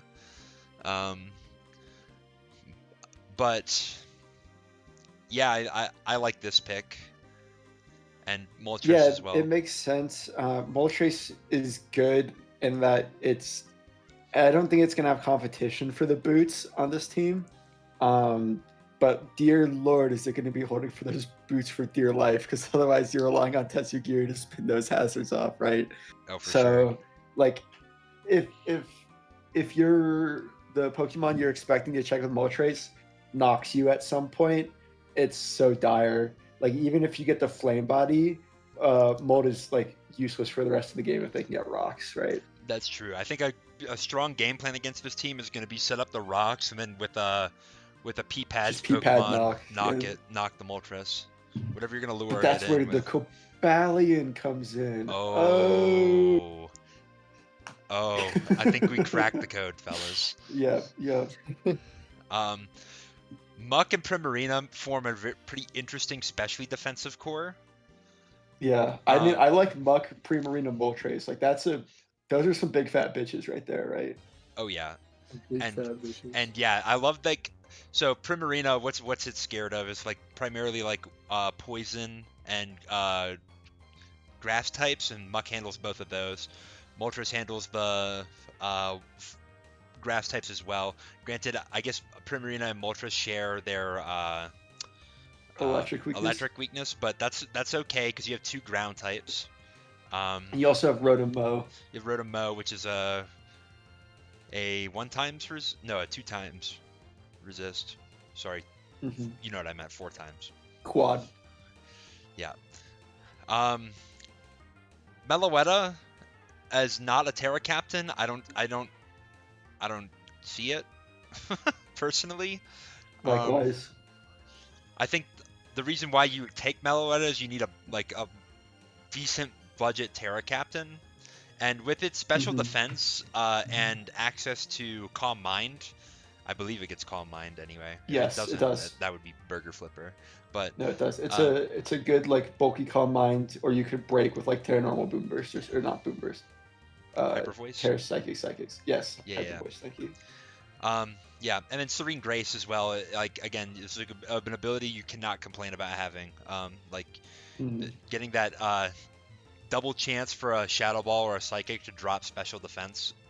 Like that's pretty big. And Sandaconda, I think Sandaconda's a decent mon. Um, I particularly like Shed Skin as an ability. It allows you to do things like rest, and then wake up early. Not all the time, but some of the time. I know, Ephemeral, you used that on Scrafty one season, right? I did. I had a rest Shedskin Scrafty with leftovers to try and like bulk up cheese people. Yeah. So I would watch out for something like that, maybe if you're up against this team. Um, but I mean, overall, there's some good individual pieces, some head scratching other pieces. I didn't talk about Houndstone. Personally, I think Houndstone's not good. hmm I mean, I. Low key, Mhm. he's got Don't Sand Rush. Oh, I knew he was gonna say it. I mean, maybe like my my thing about sand this generation is there's one good sand Pokemon and it's Excadrill. If you don't have that, like there's no. I don't think there's any point in trying to build around sand. Um, Yeah. I don't know. I mean, it makes like your entire defensive core hates getting chipped by sand, but like Lando, Boulder, Cabalion all getting yeah, and I uh guess Sand Rush yeah. at the very least gives you a sand immunity.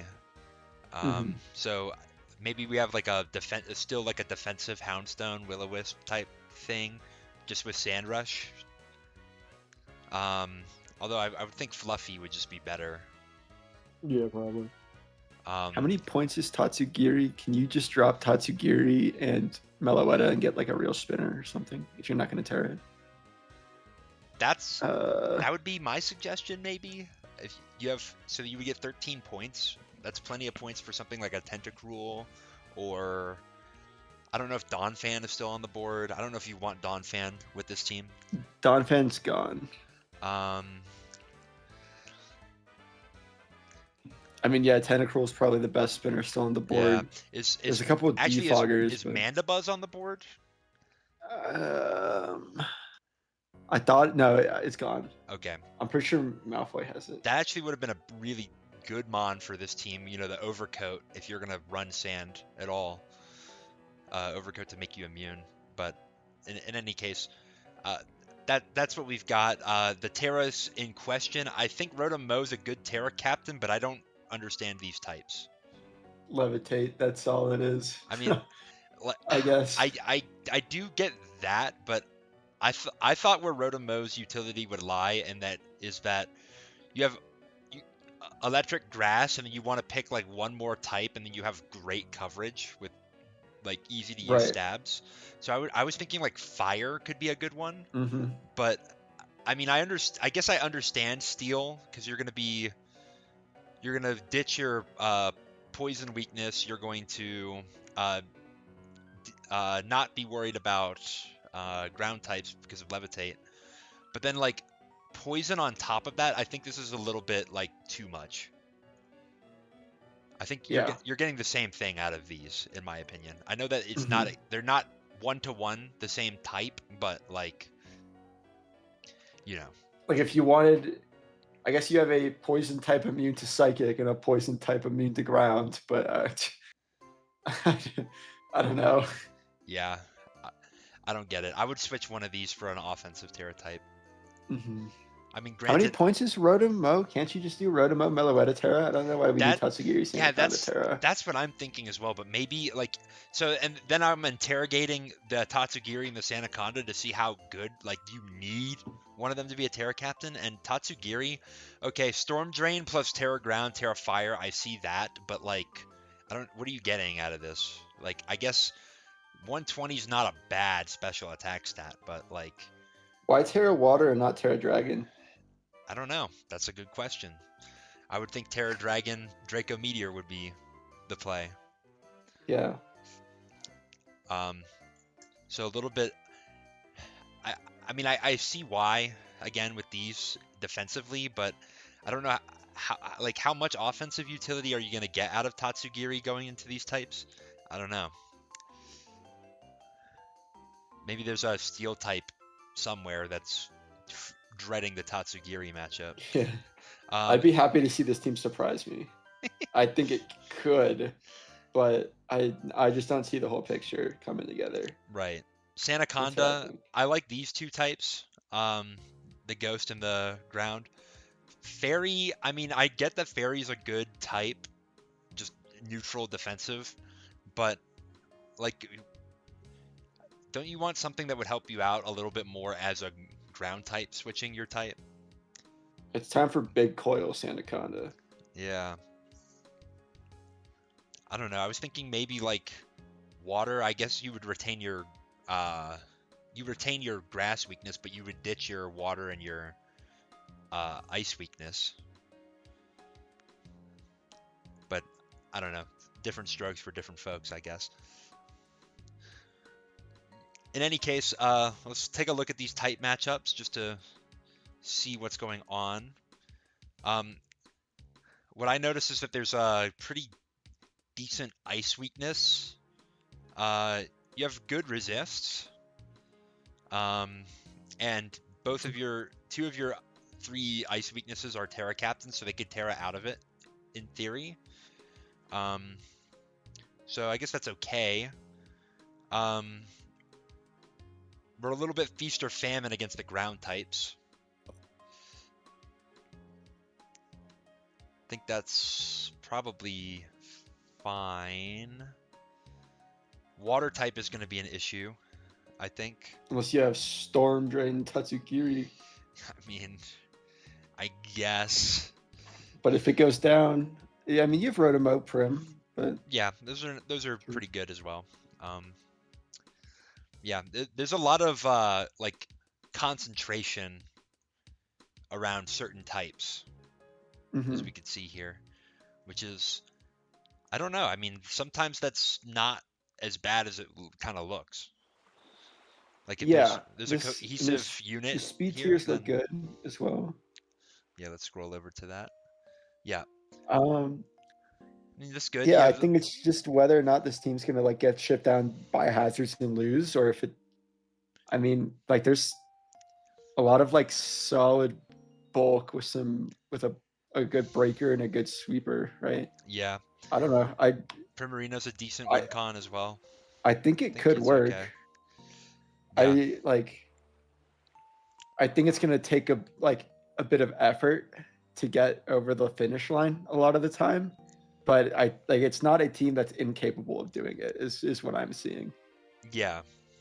I think I agree with you. I think if this is a team that if it could spread a bunch of Will-O-Wisp, because we'll look at this. I know you didn't like the look of this, but look at that. 3 Will-O-Wispers, 3 Thunder One Wavers, Townstone, come on. and a Glare.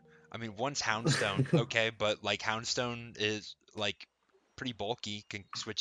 Yeah, that's true. Can switch into say like a Snorlax or something like that.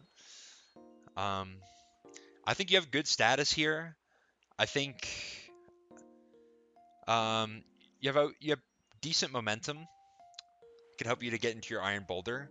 Um, I think I think there are more good things than bad about this team, and I think the some of the things that we think might be bad are not very difficultly fixed. Yeah. No, Um, there's a lot of good. I don't know. I think it's close to being there. I think it's together enough that it's gonna win some games, but I think if you really want it to be like the big contender, like you can make a couple of moves. mhm. Any last thoughts before we move on? Nope. All right, so now we're at Muse's team with the 10th pick taking Meowscarada first overall, which, I mean, Meowscarada is one of those Pokemon that if you take it in the first round, it's kind of like, I wish I had something better. But if you got it in the second round, you would be over the moon. So, I think I'm gonna disagree with you here. I think Meowscarada is a good first round pick. and it's an absurdly good second round pick. Mm. I think like it's not making waves as like the top 6 picks, but I think like it's certainly like top 10. I think it's a very solid first pick. Yeah, I'm a Meowscarada believer.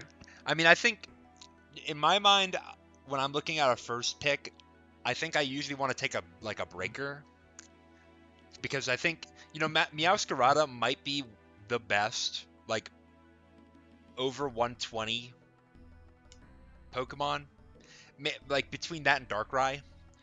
Mhm. Um, but there are other over 120 Pokemon. We see another one on this team, in fact, that its role is somewhat able to be picked up by a different Pokemon. At least that's why I'm saying I don't know if I love Meowscarada as a first round pick, but when you're kind of later into the draft and all the great breakers have been taken, um, and you don't want to build your team around Chi-Yu, uh, then then yeah, I think Meowscarada is a reasonable pick. I don't know. I think where you were on the wheel, I think it makes sense to grab Meow, and there's enough wall breakers on the way back that you could get one. You That's true. didn't, but Yeah, I guess I would feel a little. maybe I would feel a little differently if I the mean, look, context of this team was there's a little different. Excadrill and Iron Hands, like Latias. I think it's fine. I think Meowscarada is a great pick for the team. Hmm. Well, I guess let's see the rest of the team before we make any verdicts on that. So Greninja, I I don't think that there's. I don't think it's a great idea to pick Meowscarada and Greninja so close together. Hmm. I mean, you're doubling up on like all the dark weaknesses, primarily your fighting and your bug. Um, and like neither of them provide you any defensive utility. Like there's no even like a Thunder Wave or a Will-O-Wisp like to kid yourself. Like Right. although you do have two really good fast pivot mons though. So Hmm. what do you draft to go with that? Well, something like a Latias I think makes sense. You can pivot into an immunity, particularly like an earthquake, and then start setting up with your Calm Minds. So, and then having these 3 speed stats, that's really nice Hmm. to start off with. Um, I still a little bit hesitant because while Latias does have a really nice Spadef stat and a pretty good defense stat and also okay HP, um, you don't want Latias really to be your defensive mon because you want to be able to use it for things like a Calm Mind, Weakness Policy, Agility, whatever sweep. Not that it has to do that every game, but if Latias is your defensive mon, then it can't do that most games. It's going to have to run like your Recover, um, with a lot of defense investment, HP investment. Um, but if you have a good defensive core thereafter, then that kind of mitigates it. But I think what I'm kind of seeing for the rest of this team is there's not really much of a defensive core to speak of. It's a very much all gas, no brakes kind of team. Yeah. What do you think about Drill as Which a spinner for this team? I love Drew. I know I you know He's do. you love Drill. he's It the makes goat, man. sense. I think like again, we're talking about this is round 4. This is when people really started to panic about the spinner situation. Drill's a pretty good one to find. A steel type as well for your 3 fairy weeks in your first round's not bad. Obviously they changed your type with Protean, but they can't switch into fairies at all. That's right. Um, I it's like an even like it physically breaks so it can free Meow up to do more cleaning if Gren can't do it. Mhm. Like there's so much. It's so weird the overlap between Gren and Meow.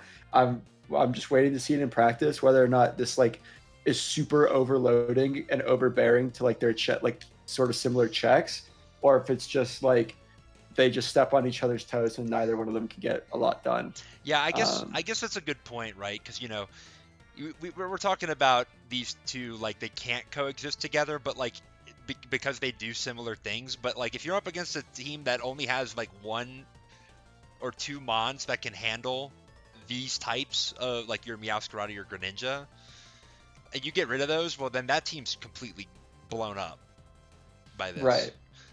But anyway, let's let's get off that. I don't mind Drill. I think a Steel type is really good at this point because, like you pointed out, we have the I hate to say the Chuverlarp, but like the 3 Fairy Weeks to off the bat. You're gonna need a Steel type. We have Corviknight here. Like I think Corviknight maybe would have been a little more expedient to get here, because you probably want something more defensive than Excadrill as your spinner, as your Steel type, but you have Corviknight, so I guess I can't complain about that. But then it kind of makes me question, like, so if you were gonna get Corviknight anyway, what's the goal with Excadrill? I guess to be Mhm. that Earthquake spammer. I guess. I mean, it's not. Yeah. It's pretty good at that. So then Iron Hands. I mean, I think Iron Hands is a great Pokemon. Yeah, Iron Hands is similar to Roaring Moon, or not Roaring Moon, Raging Bolt, in that it's always going to live a hit and hit you back for 1,000,000 damage. Right. Exactly. But that once again, starting off with 3 Fairy Weeks and picking up another Fairy Week. So I'm Yeah. I'm getting a little. I don't. We already talked about Corviknight a little bit. I mean, Corviknight kind of does the same thing every draft, everything that it's on. It's just the defog, U-turn, roost guy. I guess you could also do bulk up with Power Trip, but I find that is like only really if the matchup depends or like asks for it. Then we have 3 Terra Captains in a row. Thoughts on these Terra Captains? I don't know what really they're doing. Except for Diancie. Diancie's really good. Yeah, Diancie's I a think really is good good. Terra Captain. Mhm. But the other 2, I don't really know what they're doing. Except Yeah. for blocking the spin with Smeargle, I guess. Yeah, Terra? Smeargle can be your hazard setter. I don't think Smeargle's a good hazard setter. Like, it's not bad if you have like something else, but like, I don't know. Like, it's so frail and so slow. Like you're not gonna be able to do much with it. I would think. I think there are a lot better hazard setters and even cheaper than Smeargle. Like, I honestly like Whiscash. Like, is way more likely to live a hit. And it still gets rocks and spikes. I guess if you need sticky webs, Smeargle is okay for that, but there are a lot of low tier bug types that could do that as well. I don't know. Not that I think this team really needs sticky webs with these 3 guys. Avalugg is another spinner for this team, which again makes me question the Excadrill pick. Like, if you have an alt spinner, like, I mean, could you get something that gives you different utility with Excadrill? I don't know. And then rounded out with Misdreavus, which is kind of cool because it has 3 immunities, but that's like basically all I can say about it. Mm-hmm. So I think this team, there's some strong pieces, and I think that it's got some like ways to win the game for sure. But then I'm gonna look at this tight matchup, and you tell me what you see, because something became very, very obvious to me. Very. Whoa. I mean, it's the big bright red. It's not what you want to see, right? Yeah. Does this team just auto lose to Iron Valiant? Yes. there's 0 Pokemon on this team that handle Iron Valiant. I mean, I guess Corey sits in front of it for 1 shot, then it dies to a T-Bolt. I mean, the only thing you have for an Iron Valiant is Diancie. Really. I mean, I guess Misdreavus is like so fake though. So, I mean, granted, that's only 1 Pokemon, and if you're gonna pick to lose to 1 Pokemon, like I guess. Still one to pick. Yeah, I guess Iron Valiant is one to pick. Mm-hmm. But like, fire, yes, you have 3 resistances to fire, but one of them's Greninja, who's probably not going to take a lot of hits, and the other one's Diancie, who's probably going to Terra out of its fire resistance in most matchups. So you're left with kind of Latios being your dedicated fire resist. Not great. Fairy, yeah, like most of your key Pokemon are weak to Fairy. Yeah. Like I'm just what I'm reading here. A Terra or a Fairy type Pokemon that has Terra Fire is going to blow this team up. So for 11 points, your Terra Fire Sylveon wins this matchup. So, I mean, not exactly, because it can definitely get revenge killed, but like, Right. you know what I mean.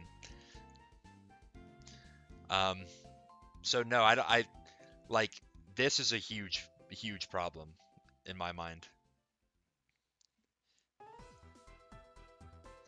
The speed is pretty good, although there's one kind of like one thing I kind of don't like about this. I'll see if you guys agree with me, so I won't say, but I mean, you mean the massive gap between 110 and 88? yeah. Yeah. So Feel it's anything slower than 110, run like Adamant, Modest, right. etc. Yeah, and that's a little bit of a problem now. It's not as big a problem as it could be, because you have 3 Pokemon that would still be faster than that. But yeah, like if you're fine being slower than Excadrill, every base 100 Pokemon could run Adamant or Modest and be faster than the rest of his team, guaranteed. And even then, it's like Excadrill would have to run basically max speed to stop that. If you have something like a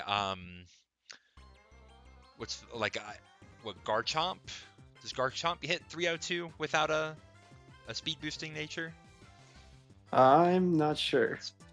Your base 102s. Dracloak, for example. So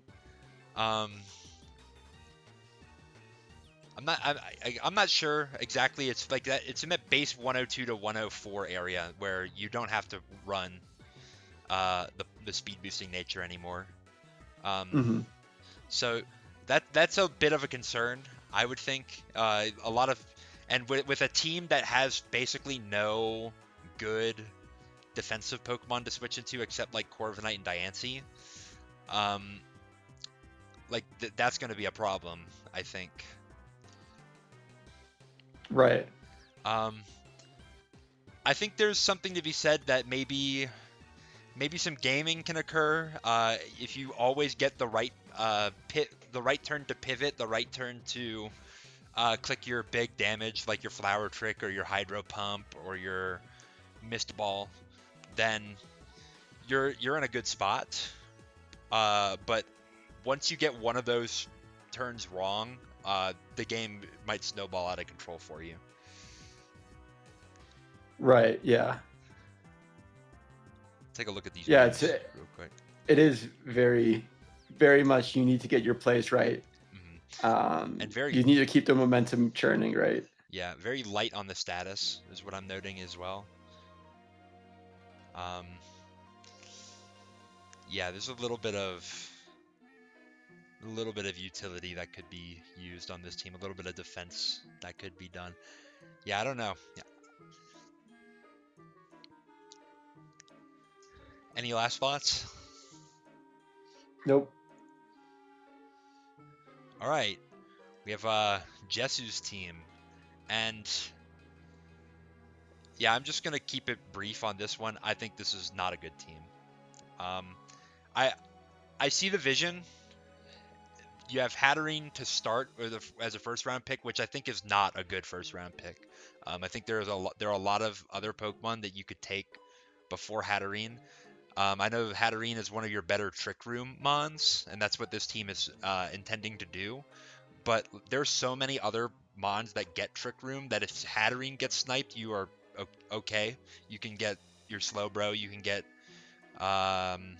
your Cresselia. Cresselia, Reuniclus. You can get your There's fucking Bronzong. yeah, there's so many other Pokemon that get it. Like I don't think you're gonna absolutely hate yourself if you can't have Hat. Um, but yeah, I don't think Trick Room's very good, just in general. Um, I think in draft it's especially not good because it's very easy to run things like Protect for a given matchup to run your opponent out of Trick Room. You only get 4 turns to actually use it every time you click it, and Protect can eat 2 of those up. So um, that's not fantastic.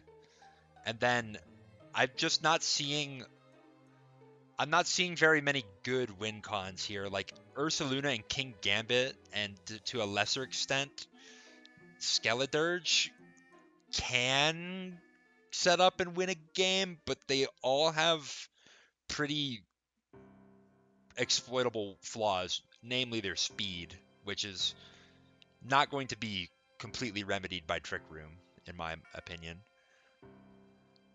Um, Yeah, I think like I mean, it's similar to what we mentioned about like weather teams, where it's you're trading like unpredictability in exchange for power.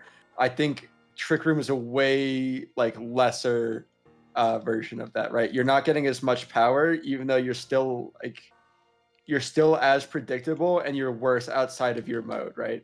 Where it's right, like weather, you can like a lot of the weather Pokemon are still somewhat serviceable outside of it. right, Trick Room is a lot harder to use Trick Room Pokemon without like negating their giant speed weakness because speed is so important in the game, right. especially such like an offensive like meta game. Yeah, exactly. I mean, I just think about it like, and I, I mean, I don't want to compare Ursaluna to Gouging Fire, but like Gouging Fire when there's no sun up is still threatening to kill a lot of Pokemon.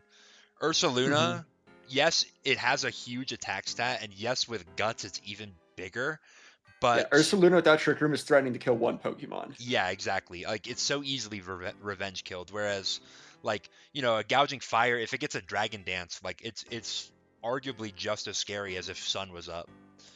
Um, Mm-hmm. and again, I shouldn't compare Ursaluna to gouging fire, but like you could even if you go ridiculously lower, like a Venusaur, like well Venusaur still is going to threaten potentially a stun spore or a sleep powder. If you don't knock it out, it can Giga Drain to get its health back. Um, Ursaluna, like, it, yeah, like you said, it's really good to get that one Pokemon, and like then it's kind of dead. Um, unless you're up against a really passive team, then Ursaluna can punch holes through that. Um, Mm-hmm. but I'm a big Ursaluna believer, but it's just like I think it's great to have like Ursaluna as like a Trick Room option and use it more as that sort of like thing we were talking about with Raging Bolt and Iron Hands, where you're gonna like take a hit and get something big back, but that's all you're gonna do. mhm, Um, like to a lesser extent because you don't have you're like injuring yourself with burn and stuff, and you don't you're not as bulky as those guys, but yeah, like it's so good in Trick Room, but like whenever your entire team is just Trick Room, like it's just so easy to prepare for. Like obviously Hat's great because it can't get like haunted or encore because of magic bounce, but I mean I don't know. yeah, yeah, hard to say. Uh, let's scroll over. Um, the weaknesses I see. I mean, there are some pockets here like fire, 4 fire weeks, but um, like 2 of them are, for example, Sceptile and Sawsbuck. Okay, that I mean you'll take that. Fortress. Okay, whatever. Um, uh, Drowned. Granted, two pretty key Pokemon to your team, both kind of three with Skeledirge, King Gambit, and Toxapex. Um, whereas your resists to ground are like Sawsbuck and Sceptile. So that's kind of like the opposite of fire, where it's like, yeah, you might have a lot of weaknesses, but none of them are like super key Pokemon that have to come to a lot of matchups. Whereas ground, yeah, like it's pretty much mostly your key Pokemon, and like your incidental Pokemon are the ones that are resisting it. So I foresee ground being a big problem for this team. Ice, 5 weak, 5 resist. That's crazy. That is pretty crazy. Like most teams would love to have 5 ice resist, but I don't think most teams would want to have 5 ice weeks for that. Poison is something a little weird to be weak to. But I guess that's what happens when you have 3 grass types on one team. Yeah, and then you have some really weird, like 6 steel resists. Like, could you pick you could maybe pick like a good fairy or rock type to go with this, but I don't know. I mean, let's look at the speed. Okay, so this is like the same problem as the other team that we looked at, but like almost to a worse degree. I don't know. I mean, the good thing is that Haxorus max speed is still faster than like your 110s Adamant or Modest. But like I don't know. Another thing to note, so we talk about this kind of like speed creeping up for teams. When you have a Trick Room team, you got to be careful about getting sped crept down. And 50 is pretty slow, but it's not the slowest, right? Right. So imagine, for example, you're gonna do a Trick Room and you're up against Hydrapple, who's even slower than this. Hydrapple is, I think, like around Toxapex's speed. That's so now you Trick Room and in comes the Hydrapple, and now it's got super effective on Ursaluna. It could run Body Press for King Gambit. Yeah, that is a good thing to mention. It's like other teams have like a Trick Room abuser, right? Where like and the rest of the team functions outside of it, where it's like you play the Iron Hands guy and you set up Trick Room for him, he's gonna kill you in Trick Room. But if you don't set up Trick Room, then the rest of the team kills you because they're all faster than you.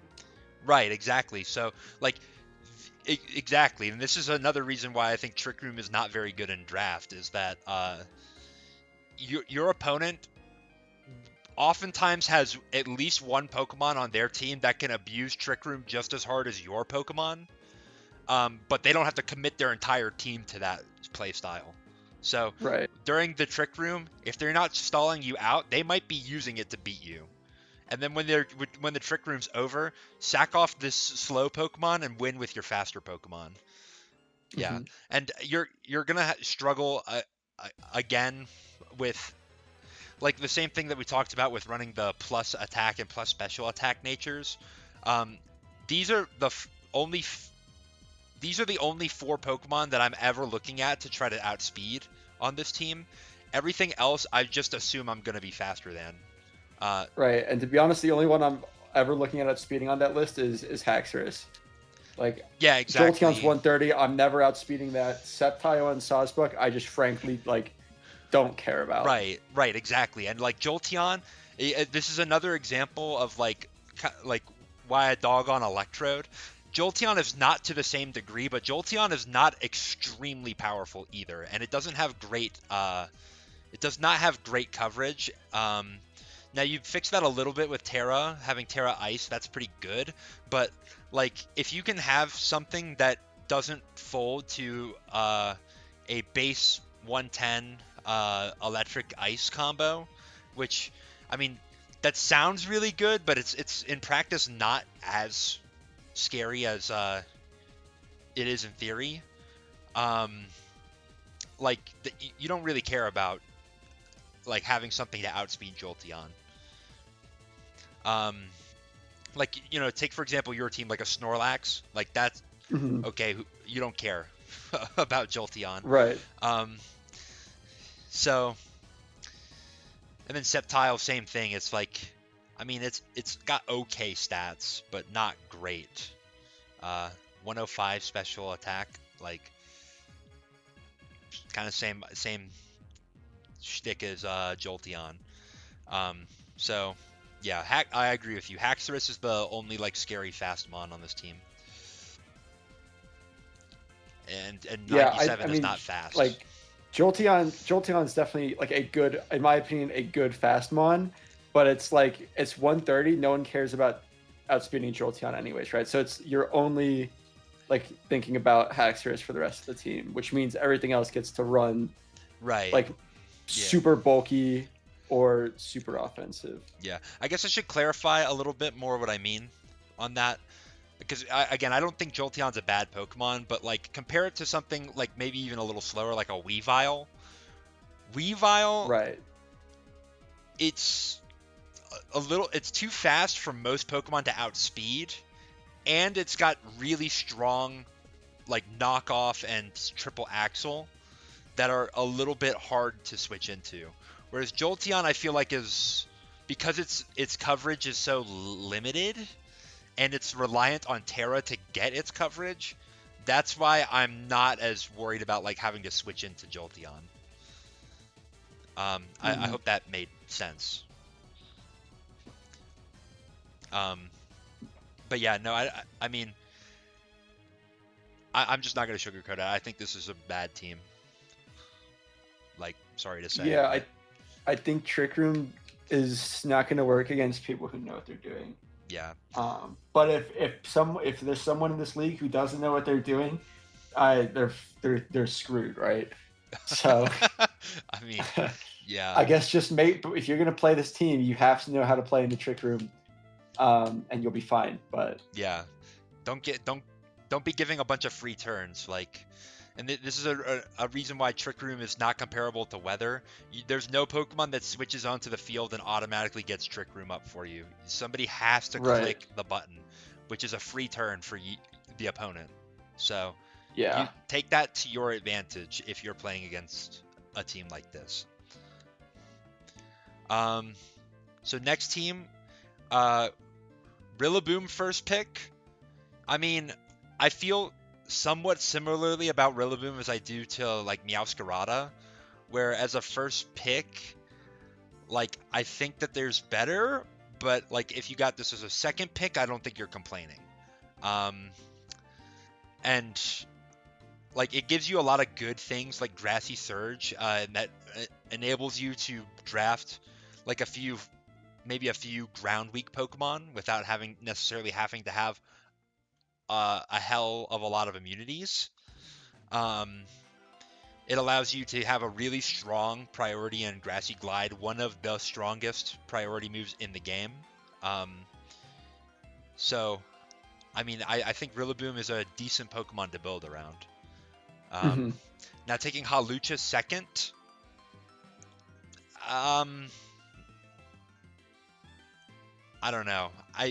Yes, Hawlucha works well with Rillaboom. You're gonna be able to easily proc your Unburden, easily get rid of your item so that you can spam a strong stab acrobatics. But like, I think you could have waited on Hawlucha. I don't think it's a very high like priority pick for a lot of people. To me, I mean, I hate to like theorize too much or like put words in anybody's mouth, but it feels like to me the idea was Rillaboom Sneasler, and Sneasler got picked hmm before this, and they didn't spend much time thinking about it. They just said, "Well, what's the next best thing from Sneasler?" and took Hawlucha, right. which nothing wrong with that, but like I think you could have held off and tried to build the rest of your team up. I don't hmm know. Personally, I'm all for an Unburden team. I know you are, but you always get Sneasler, so Yeah, I I'm think just I think Rillaboom Hawlucha is very solid. I've used it. I don't think it's like it's tough. Like obviously Rillaboom Sneasler is like when people talk about the wheel, like that's what you think about is like the Rillaboom Sneasler, the 1-2 yeah. right away. So like maybe taking it was a bit showing your hand. Like you can grab I mean, I think if you're you gonna can do that, I grab think you grab Sneasler Rillaboom. first, right? I think you grab Sneasler first because Sneasler works without Rillaboom. Rillaboom is a lot worse without Sneasler. Sneasler, like, it Mm, is worse without Rillaboom, but I don't know. not I as mean, much. I think you can build a team around Rillaboom without having an unburdened Pokemon. Right, but as your first pick, No, not as your first pick. No. exactly. That's what I'm saying. Like, if this is your Okay. first pick, like obviously Rillaboom's a great Pokemon. It does not need to be an unburdened enabler exclusively to function. Um, but as a first pick, it gets a lot worse if you're not getting the premier unburdened sweeper with it, right? Right, Like that's why exactly. you take Rillaboom. I So you th- should take the Sneasler first, I think. yeah. I think yeah, Sneasler first could have been good. One thing I would like to try, and this is getting maybe a little bit off of what this team is maybe about. I think Raging Bolt and Rillaboom would go really well together because they both have To that get rid strong. of the earthquake. They both have that strong priority. They're hitting on opposite attack stats, and yeah, Rillaboom helps Raging Bolt out with the earthquakes. Um, and then you don't have to have like an ultra fast Pokemon to go with that type of structure either, because you have two of the strongest priority moves in the game on one team. Um, but that's not really what this team is doing. It's also it wants to have two gimmicks, I guess. So we have a Walking Wake Torkoal pair. Um, I don't know about this. I mean, Yeah, I think like it's a little late to go into Sun, especially when like I mean there's Lilligant and Hisui still on the board, but like Walking Wake can't be your only Sun guy, and Torkoal is expensive because he's a premier Sun setter, right. not because of the rest of Torkoal. Yeah, Torkoal's not some Torkoal for 12 points. It's not just some flex put on your team. I think it's like it's one of your core mons. You have to build with it in mind. You Mm-hmm. don't necessarily have to build for Torkoal to be on every team, but that is kind of what a lot of Sun teams have in mind, right? Right. And Walking Wake, yes, is a great Sun mon, but I think kind of like you touched on is it really worth it to draft two to get one really good mon? Basically, this is like 30 points you're committing to Torkoal plus Walking Wake, and to get a good Walking Wake out of it. That's it. I mean, I guess Right. there's some things on this team that can benefit from the Sun. I, am I crazy, or did the other Sun team also have Thundurus? One Yes. has the Therian, one has the regular one. Yeah, like I mean, that's a I little think it's a weird. good Sunmon. I think that it likes to be in the sun. I The mean, crazy weather ball. I guess does Incarnate Also, also get Weather Ball? I mean, I assume they probably I assume they both both do. get the same thing because you can change the form, right? Right. Um. In any case, uh, then we have so I see Driftblim, Gardevoir, and Registeel, all three of which want to be Terra Captains, but the points do not work out that you can make all three of them. But you can make two of them. But Zombie chose one, which was Gardevoir, which in my opinion Mm-hmm. is the right one if you're gonna pick only one. But I would have picked Registeel or Driftblim to be a Terra Captain if you were gonna keep them. Yeah. Like Typhlosion's not a bad Terra Captain, but it's not nearly as good as the other two. Um, Yeah, what I would say is I think Gardevoir is the best without Terra, and it's also the best with Terra. Drifblim's in the middle where it works without Terra, but also does not like it gets a lot better with Terra, and then then there's Registeel, who's like he's a way worse without Terra, right?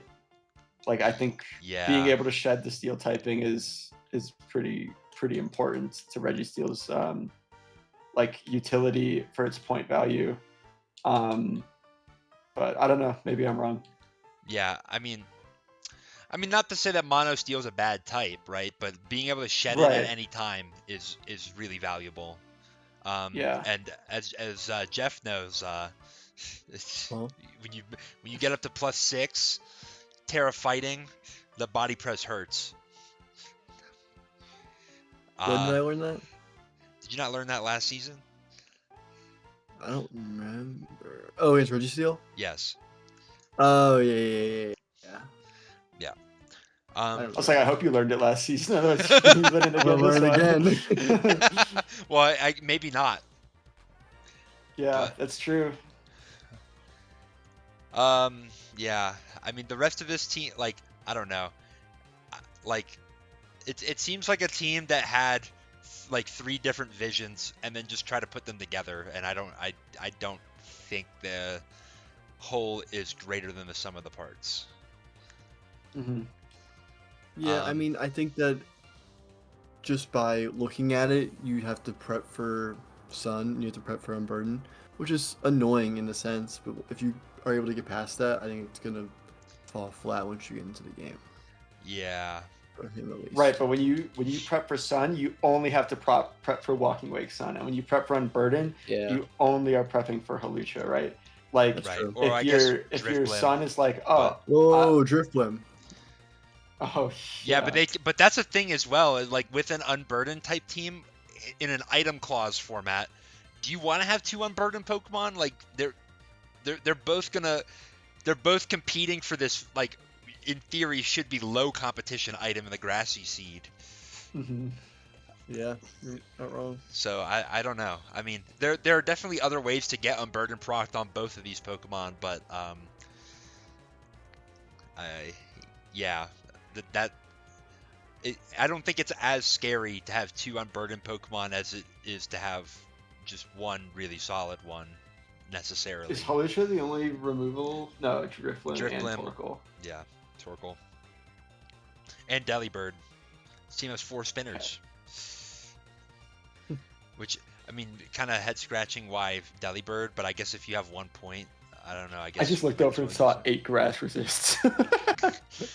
8 Oh my grass. Yeah, there you go. God. 8 grass resists for your fire team.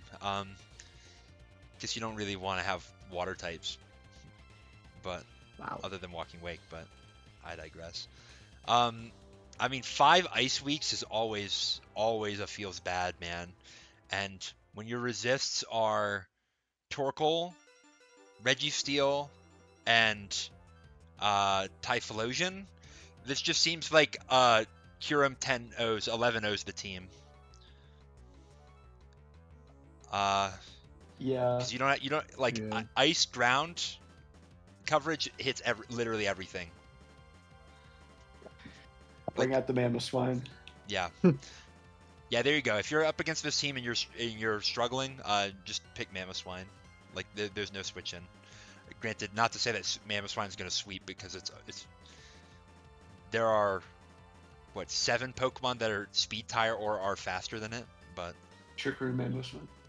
Next question. Trailblaze Mamoswine. Next question. yeah, You get another Trailways? Yes. yes, That's it so does.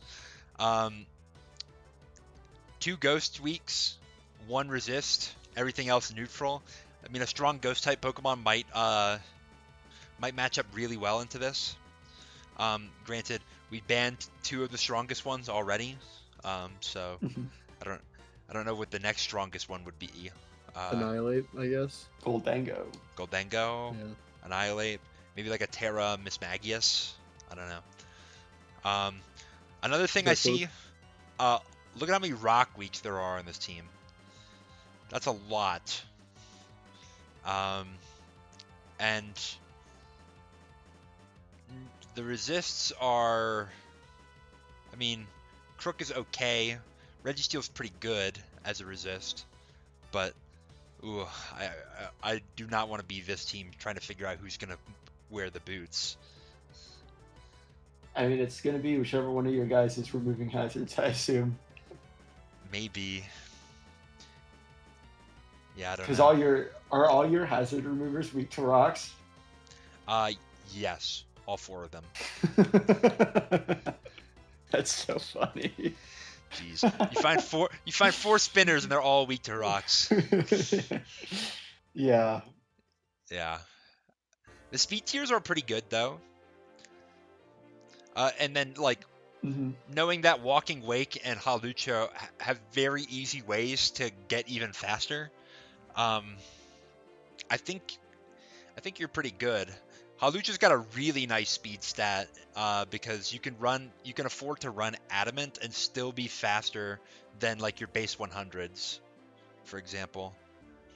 Mhm. So that's really good.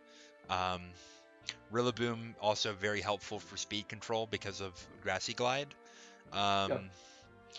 And yeah, and then there's some decent defensive mons. I don't think we talked too much about it, but like Driftblim with Strength Sap, Registeel is good on both sides. Crook is good in a pinch thanks to Intimidate, and Torkoal can spread Wisp. So that like there are some good pieces for sure. It's just I don't know how cohesive this team is going to be. Mhm. The synergies are a little out of whack. Any other things to say before we go? Nope. Alrighty. So now we have Josh's team. So who wants to explain what Josh's draft strategy was? You draft Draft. spinners early. Yeah. Draft is. This was the draft that was snatching up all the spinners early on. And holding them for ransom for later picks. Yeah. Um. Do you, do you guys have any thoughts on that strategy? I don't think it worked. I think you like. I mean, I like Terapagos, and I like the idea of getting like spinners with Terapagos, so that it's not forced into doing that, and can run other sets. Because obviously, with like an ability like multi-scale, you really want there to not be hazards to keep an advantage of that. So it makes sense drafting like an extra one Terapagos, but then just like it didn't need to keep going. Also, if you're gonna keep a spinner, why keep Blastoise? You have Quaquaval and Terapagos. Like you don't need Blastoise. Mhm. It's just not great. Yeah. Uh, Yeah, I don't really know how it all came together. Yeah.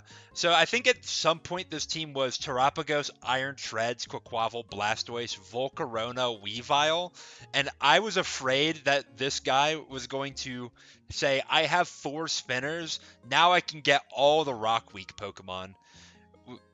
And like ignoring the fact that there are moves like Stone Edge or Rock Slide that beat those Pokemon. Right. Yeah. But thankfully, that's not quite the direction it went. There were a lot of trades that were made from the initial. I think something like Jirachi is really good for this team. A pivot and also a rock resist.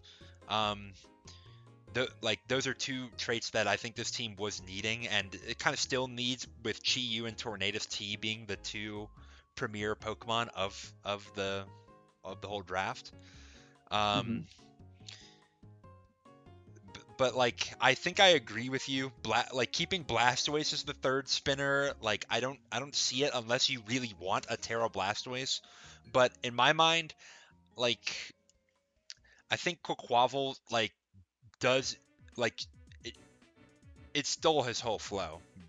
Like Yeah. it's the water type, it's the offensive water type, it's the spinner.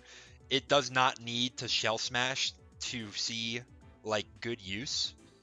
Mm-hmm. I, Blastoise just reminds me of last week Kung Fu Panda and his horrible luck against the Mirror Herb. I think he lost 4 games shell smashing into a Mirror Herb. Yeah. So To Josh, my advice to you is be careful about when you shell smash that Blastoise. Um, Yeah. Rapid spin first. Do something. I don't know. I just realized how hard Quaquaval has to work to be like the physical threat on this team. Like you have Jirachi as an option, but like Tarapkos, Chi-Yu, Tornadus as like a big part of your offense all really prefer to be special, right? So Oh yeah, there's a lot. Yeah, I think you're right here. There's a lot of good special attacking on this team. Chi-Yu, Tornadus, Gudra, Terapagos, Jirachi potentially. Um, but like the physical offense is a little lacking. I mean, I think we're, it's time to bust out the Bandagrim Snarl. I mean that or the Wave Crash, Earthquake, Blastoise. Yeah. Um, I mean, that being said, having like Grimmsnarl providing screens to like some of these really good setup Pokemon like Terapagos is a decent looking idea,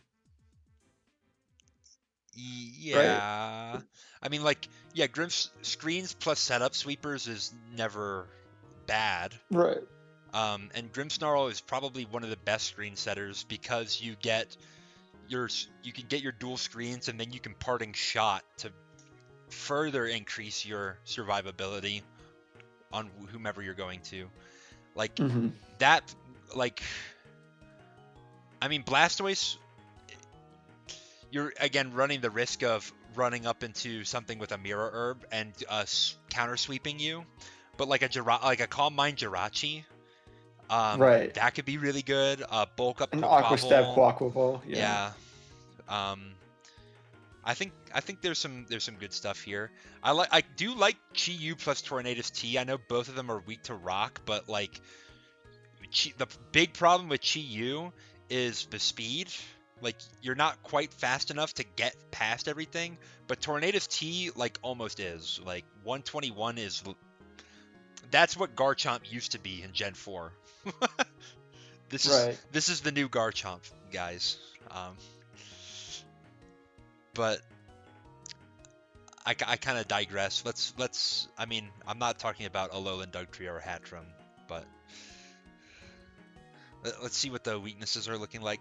I mean, I think this is okay, except I see 3 ground weaks and 1 immunity. So yeah, Jirachi, Chi-Yu. Okay, well, Fabio does not count. Um, Hmm. you are probably going to be working a little hard with your Tornadus to stop a strong ground type from smashing this.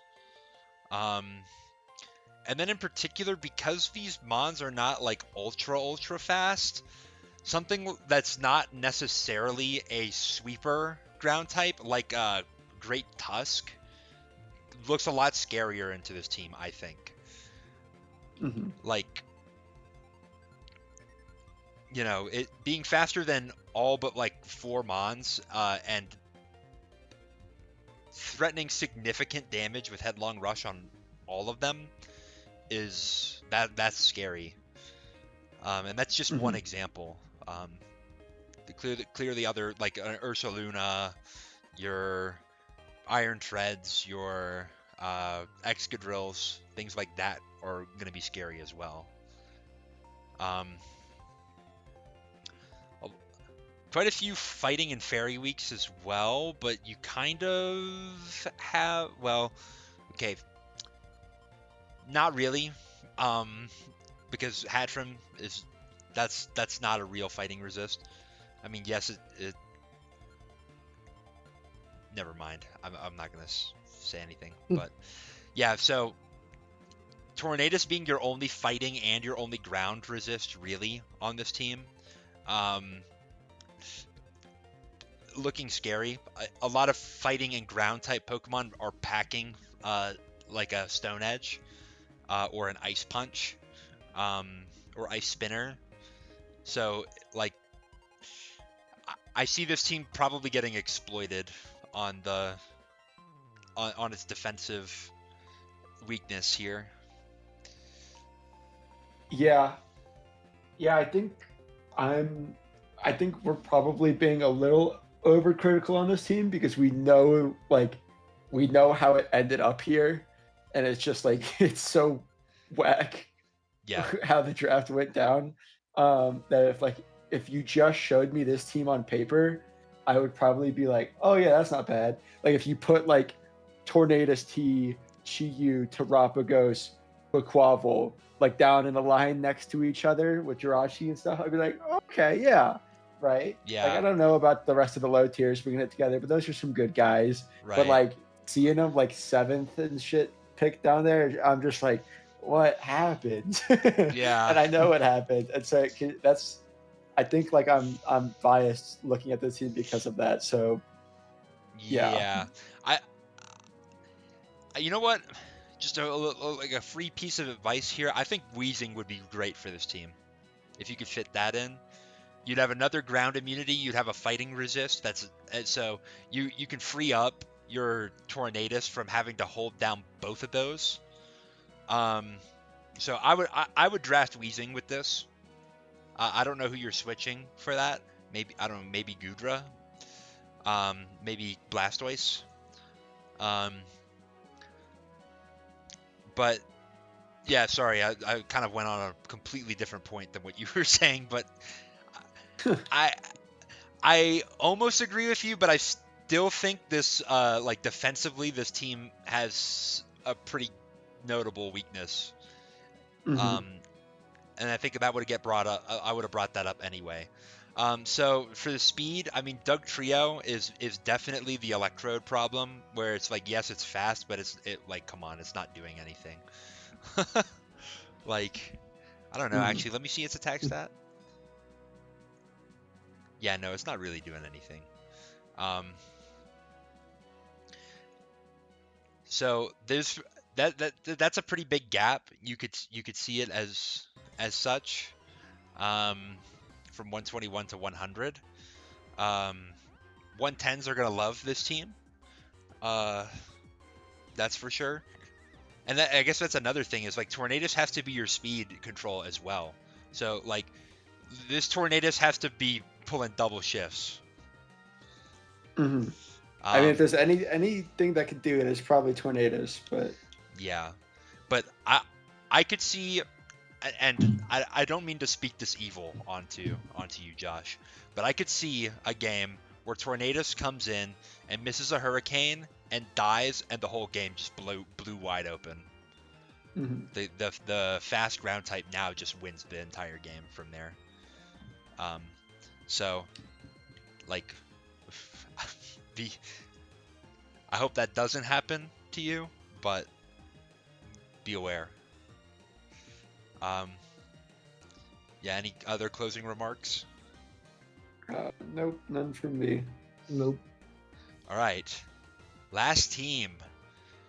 And if you're watching this somehow and you're not involved in this, I want you to guess what the first pick, last pick of the first round, what the first pick for this was. I mean, I think there's a glaring, obvious one that has not been picked first yet. That's Yeah, Deoxys Speed.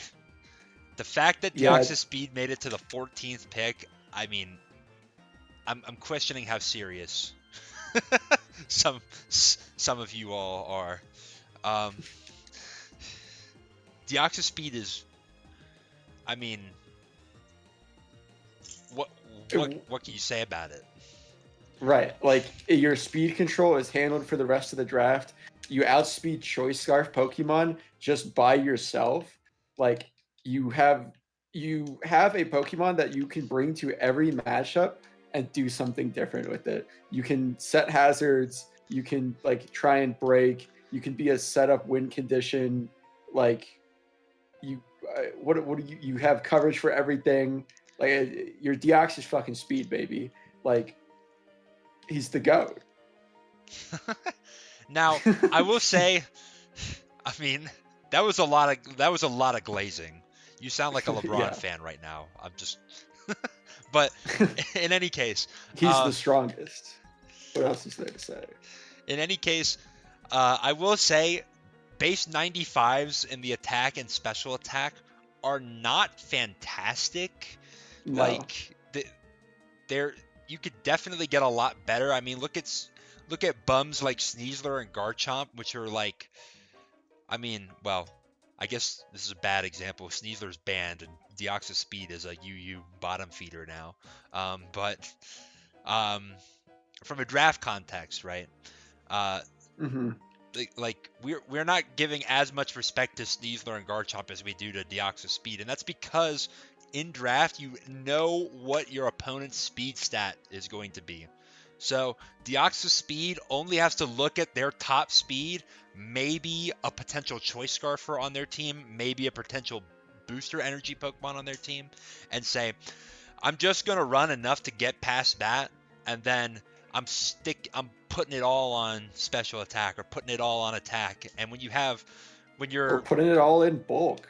Like, yeah, you can put it all in bulk too. I mean, base 50 HP, 90 defenses is not great, but when you put all the, like, you don't have to invest in speed at all. You're still outspeeding everything, and then you can put right. it all in HP. Like, you're actually not that bad. Mm-hmm. Yeah, like we talked about, like saying I'm just gonna put in enough speed to like outrun like the threat that I'm worried about. A lot of the times, that answer is 0. Right. That is a fat 0 Hell, speed that needs to go in. when I had Deoxys Speed on my team one league, I actually had a minus speed nature and still outsped everything on my opponent's team. Which, I mean, That's granted, disgusting. that is not gonna happen most of the time, like, because you're only just Right. faster than one base 100s, which is insane that I'm saying a min speed Deoxys is faster than base 100s, but like, Right. I mean, that's the God's honest truth right there. So, yeah, Sneasler to go with Deoxys Speed. I mean, can you ask for a better Pokemon to go with Deoxys Speed? Like Yeah. something else that's Like, really fast and like has wall breaking potential and has right. like pivoting to get you into your Deoxys Speed potentially. I mean, granted, I don't know if you would. I guess if your Deoxys Speed has a lot of defense and can live the incoming hit, like that's diabolical. And then I think I noticed this as soon as the Sneasler was picked. They delayed it for The one size spam. round, but yes, now you have Psy Spam as an opportunity. Now, granted, there's only Indeedee and Deoxys Speed, and does Indeedee and Deoxys Speed a Psy Spam team make? I mean, I think yes, but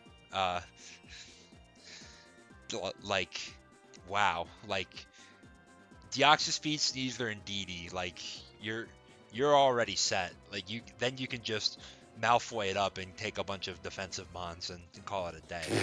And Malfoy did kind of do that. Garchomp is a really good defensive mon. It also has a really good attack stat that you don't necessarily have to invest in to get a lot of value out of. So I like, and plus having another Pokemon over a 100 when you had the 180, 120, like that's just like the chef's kiss. Like that's fantastic. Mandibuzz is a pretty good defensive Pokemon. Also a pretty good pivot. It's surprisingly fast. Like I don't think most people would have thought that Mandibuzz is base 80. I was thinking it might be like base 60, but I digress. It's just fast enough to handle like the iron hands of the world that you don't want to take a hit from and maybe want to get a faster U-turn off on, but slow enough that you can still be a slow pivot against your like mid to high speed Pokemon. Empoleon, the biggest value I find in Empoleon is being a quad resist to ice, which this team had a little bit of an ice weakness with Garchomp and Mandibuzz, so I see the vision with Empoleon. I don't know if it needed to be this like brutal about it, but like go. I mean, go for it. I mean, your other ice resist is Avalugg, so I mean, you'll take Yeah. Empoleon for sure. Um, Ogerpon, Hearthflame. I mean, we were already talking about disgusting, but wow, this is disgusting. Um, Ogerpon, Hearthflame falling. What round is this? It 7th? didn't fall that far. Yeah. June drafted it and traded it to him. I see. Okay. It drafted. I think it fell to like around like 5 or 6, and then June took it and traded it back a few rounds I mean, later. still, like Ogerpon, Hearthflame. Like, I think Ogerpon, Hearthflame is a fantastic second or third round pick. Like to fall that far Yeah. is like kind of crazy to me. But then again, you guys let Deoxys Speed go to the last pick of the first round, so. Hey man, Darkrai made it back to me. I don't know what the fuck was going on. Yeah, so yeah, you guys are absolutely fucked by this team. I hate like I don't really hate to say it, but like this team is disgustingly good. Vikavolt, Avalugg, Wigglytuff, not that much to say. I mean, I don't think you really need webs. Like this team is plenty fast enough anyway. I think Vikavolt is there because it's 145 Spatak stat. Is your really like only premier special breaker to like otherwise what your best is Empoleon, right? Yeah. And it's Yeah. like you drafted Empoleon to do other things, right? Like if Right. Empoleon has to start being offensive, sacrifices are going to get made elsewhere. So I think Vigavolt's just here. Like the webs option is not like, I mean, it's good for Ogerpon Hearthflame. It's good for Garchomp win conditions. Yeah, it's But not I a don't. it's not a It's not non-factor, needed. Yeah. right? Yeah. So I mean I wonder if there was another like special attacking Pokemon that could have fulfilled this role, but maybe at this point not. And for like as low points as Vikavolt, I don't think you're gonna find much in the like that is nearly as good as it at being a special attacker. That being said, I mean I don't think it's an extremely strong Pokemon. It's obviously got the really low speed at 43, so you're not outspeeding anything of note. And its defenses are leaving a little bit to be desired. I mean, 77 HP, 90 defense with, say, a Terra Steel is not bad, but it's not lighting my world on fire either. Avalugg is, I mean, I think Avalugg is a decent low point Terra Captain. And with Indeedee being like basically your premier Terra Captain, I don't hate Avalugg. It's a little bit exploitable, obviously, with its really low speed, really low SPDEF. And then Wigglytuff is like, I mean, it's got Thunder Wave, it's got Wish. I mean, that's as good as you're gonna get for 2 points, right? Yeah. But let's take a look at some weaknesses. Nothing really that bad, except Edgequake looks kind of good into this team with 3 ground, 4 rock weak. And I don't believe that they're all the like. It's for the most part not the same Pokemon that are weak to both. Avalugg being the one exception. Although Vikavolt could Terra Steel to get out of that. But yeah, I mean some like potentially like a strong rock ground type like a Terra Rhyperior could give some problems to this team. But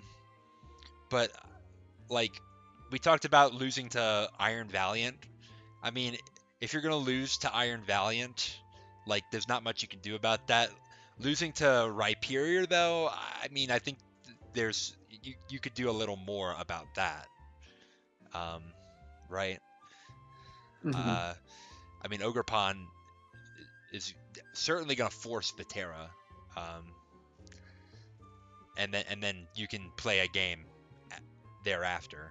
Mandibuzz foul play is going to hurt that. I mean, I'm tunnel visioned on freaking Rhyperior of all Pokemon, like that. Right. That's we're really reaching to find a weakness of this team. Yeah. I I mean, your hazard removal is like really Mandibuzz or bust, which can be a little exploitable. Like obviously Mandibuzz is toxic, and foul play, but like if you can potentially, I don't know, set up a substitute in front of it and try and take advantage of that turn it has to spend defogging, right? Mhm. Um, that's pretty good to keep like the pressure up on the offensive pieces that like to pivot around a lot. So I mean, like the team is not without perfect, but like it's not without flaw, right? Right. It's hard to exploit, and it has a lot going for it. So it's most certainly not a bad team. It's a really good team, Yeah. I mean, but even but then, like, it is not God's gift to Earth. So right. I mean, well, it's pretty damn close. I'm just keeping a bug. Uh, man, uh, I mean, Mandibuzz, like, I agree with you. It's a This little bit is exploitable. crazy glazing. You didn't hear what he said about Deoxys Speed to start this off? I Deoxys, guess. In any case, I mean, I had to play it for the bit. Come on. Mandibuzz, like, yes, it is a little bit exploitable. Maybe potentially with like a substitute, but Mandibuzz gets taunt. You have U-turn as well. If you U-turn and go into your Ogerpon and Encore, or your Indeedee and Encore. I mean, or your Wigglytuff, but like, okay.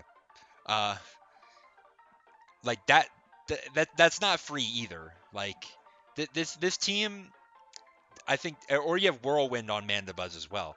Like, this team has a lot of great like diversity in its utility, which I think is definitely what you want to have in a draft team. I love looking at this and seeing 3 Thunder Waves, 2 Toxics. Most teams are not going to have that. Granted, Sneasler's not running Toxic. It's just going to run Dire Claw if it really wants to get status. But um, lots of hazard options. Um, Deoxys Speed, so some traps that some teams may fall into drafting Deoxys Speed is saying Deoxys Speed is my speed, I don't need any more.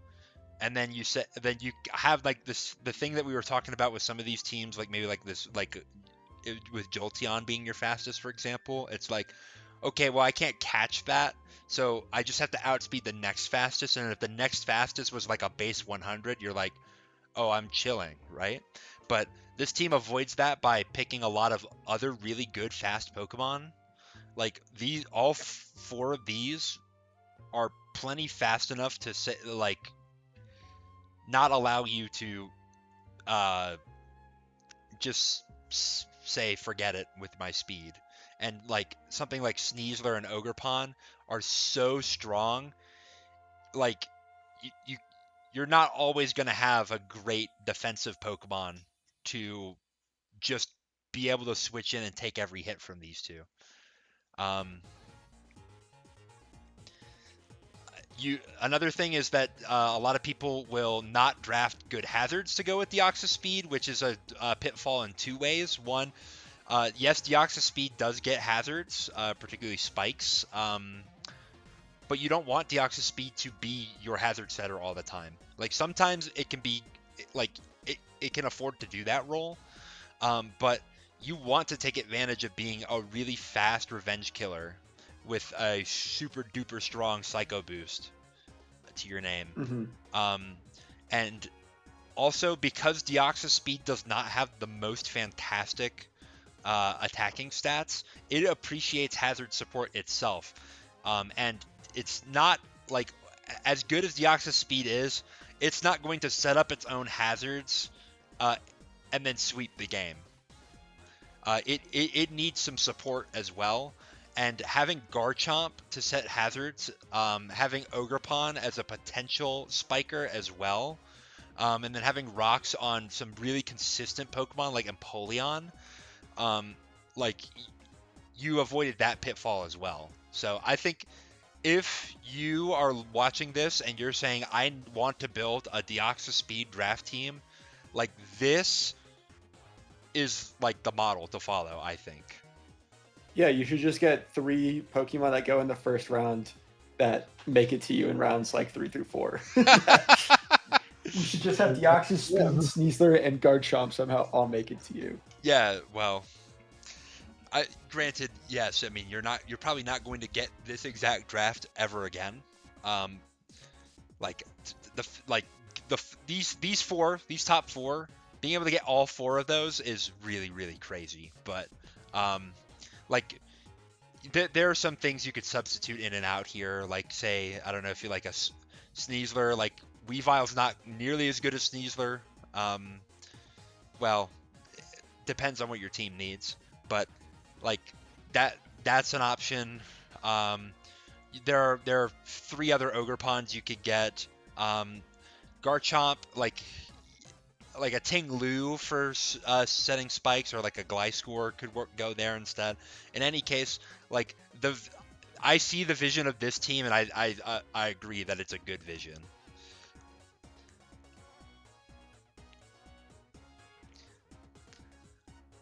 All right, so I think, unless you guys have anything else to say, that just about covers all the teams in the Rocks division. Mm-hmm. Yeah. I think I don't want to do like a tier list per se, but some teams that stood out to me as being really strong are, I mean, this team, Mr. Malfoy's, June's team, which I believe was the 3rd. Oh, whoops. This Rain team seems really strong to me. Are there any other teams that you guys can recall that you think like would fall in their like tier if we were gonna do a tier list? No, I think those two are far and away a tier of their own. Yes, I would agree. Yep. I mean, I think there's an argument about which one you think is better. I mean, Palafin and Iron Valiant together, like, that's insane. Those are 2 Pokemon that easily could go first pick, and getting them both on one team, that's insane. Yeah. But Malfoy's team is also extremely well constructed, with like basically like the like 3 of the best like 2nd round picks that you could ask for, as well as one of the best 1st round picks. Yeah. And so I think like other teams that I thought were good, I think that Jeff's team is pretty good. Yeah, I would put in the tier below those two. I would probably put JWK Jr. Jeff's team. I would put my own team, if I may Yeah, be so bold. I agree. I was gonna say that as well. And then I'd probably put I'd probably put Ducky. Yeah, I agree. I think Ducky's got a good team. And then I think there are a couple people who I'd like maybe put as like a fringe inclusion in that tier, but I'm not sure if anyone else is as good as like those those 3. I think are a bit above the rest, but obviously below the first 2. Yeah, I think I would agree with that. I think your next tier, like, let's see, I forget who had the 5th pick. That was Jowdy. Up next, I'd say Jowdy is Jowdy's pretty good. Jowdy, Loki, Loki the Blues, like those 2 teams are the ones I see like creeping up into the tier above for sure. Yes, I would agree. I think Josh's team, honestly, yeah, Josh. it's not like we talked a lot about, like, again, like some of the defensive problems, but there are a lot of good, like, there's a lot of good offense and pivoting there, so that I think you could do something good with that. Codex King's team with the Landorus Iron Boulder, I think, is decent as well. Mm-hmm. Who's number 6 is Loki the Blue. This Gouging Fire Sun team, I think, is like maybe bordering the next tier, where it's like, I think it would be hard to use, but it seems strong. in some Mm-hmm. areas. I think CYT's team could maybe fit that as well. I think, yeah. I mean, I think um can't remember who number 12 was. Jesu. Mm-hmm. And then this Trick Room team I think is. I mean, I hate to say by far and Or away the number worst, number but 11 is Jesse, the Trick Room team. Number 12 is Zombie. oh, I see. Zombie. Yeah, okay. Zombie's team I think is also like it's strong in some ways, but exploitable in others. Um, but yeah, I mean, Jesu, like I'm sorry, I don't want to dog on you, but I, I don't anticipate much success. But if you're a really good player, you're gonna make me look like a clown. So, and I hope that you do. Um, in any case, anything else you guys want to say before we get into week one? Um, no, I think I No. might throw together an image that would go on the screen right here of what we just summarized in those rankings. So you have something nice to look at, and then something to make fun of us later when we're when they're Completely all flipped wrong. on their head. But yeah. Gotcha. Oh, not to steal anyone's bit, but kill leader predictions. Kill leader predictions. Kill leader predictions. Let me pull up the draft sheet real quick. Mm-hmm. Looking at the rocks. Yes. Um, Palafin. it's a tough one. I mean, Palafin was the first one that came to my mind as well. Palafin is also the number one on my mind. I mean, the only reason why I might not see Palafin is because Iron Valiant is on the same team, and you can only Yeah, you can only get but so many kills with one Pokemon when the other yeah, Pokemon is there to steal them. So, I mean, True. maybe if Crash Bam Boom goes off, like Gouging Fire could easily be a top mon. A Pokemon that we we don't give a lot of respect to, but always ends up in the top 5 is Ogerpon Hearthflame. Um, Yeah. but Remember that. yeah, if you asked me to put money down on it right now, I probably would pick Palafin. yeah. Um, yeah. All right. Is anything else you guys want to say? No, to all my competitors in this division, I hope you have a fun season. And I'm looking forward to playing most of you. Most. Yeah. I don't want to play that rain team. That's gonna fucking blow. Yeah. Or the side spam team's gonna suck. I gotta play that team. Jeez Louise. All right. Well, yeah, I hope everybody has a successful season except for Jeff, and we'll see you all Oh. later. That's crazy.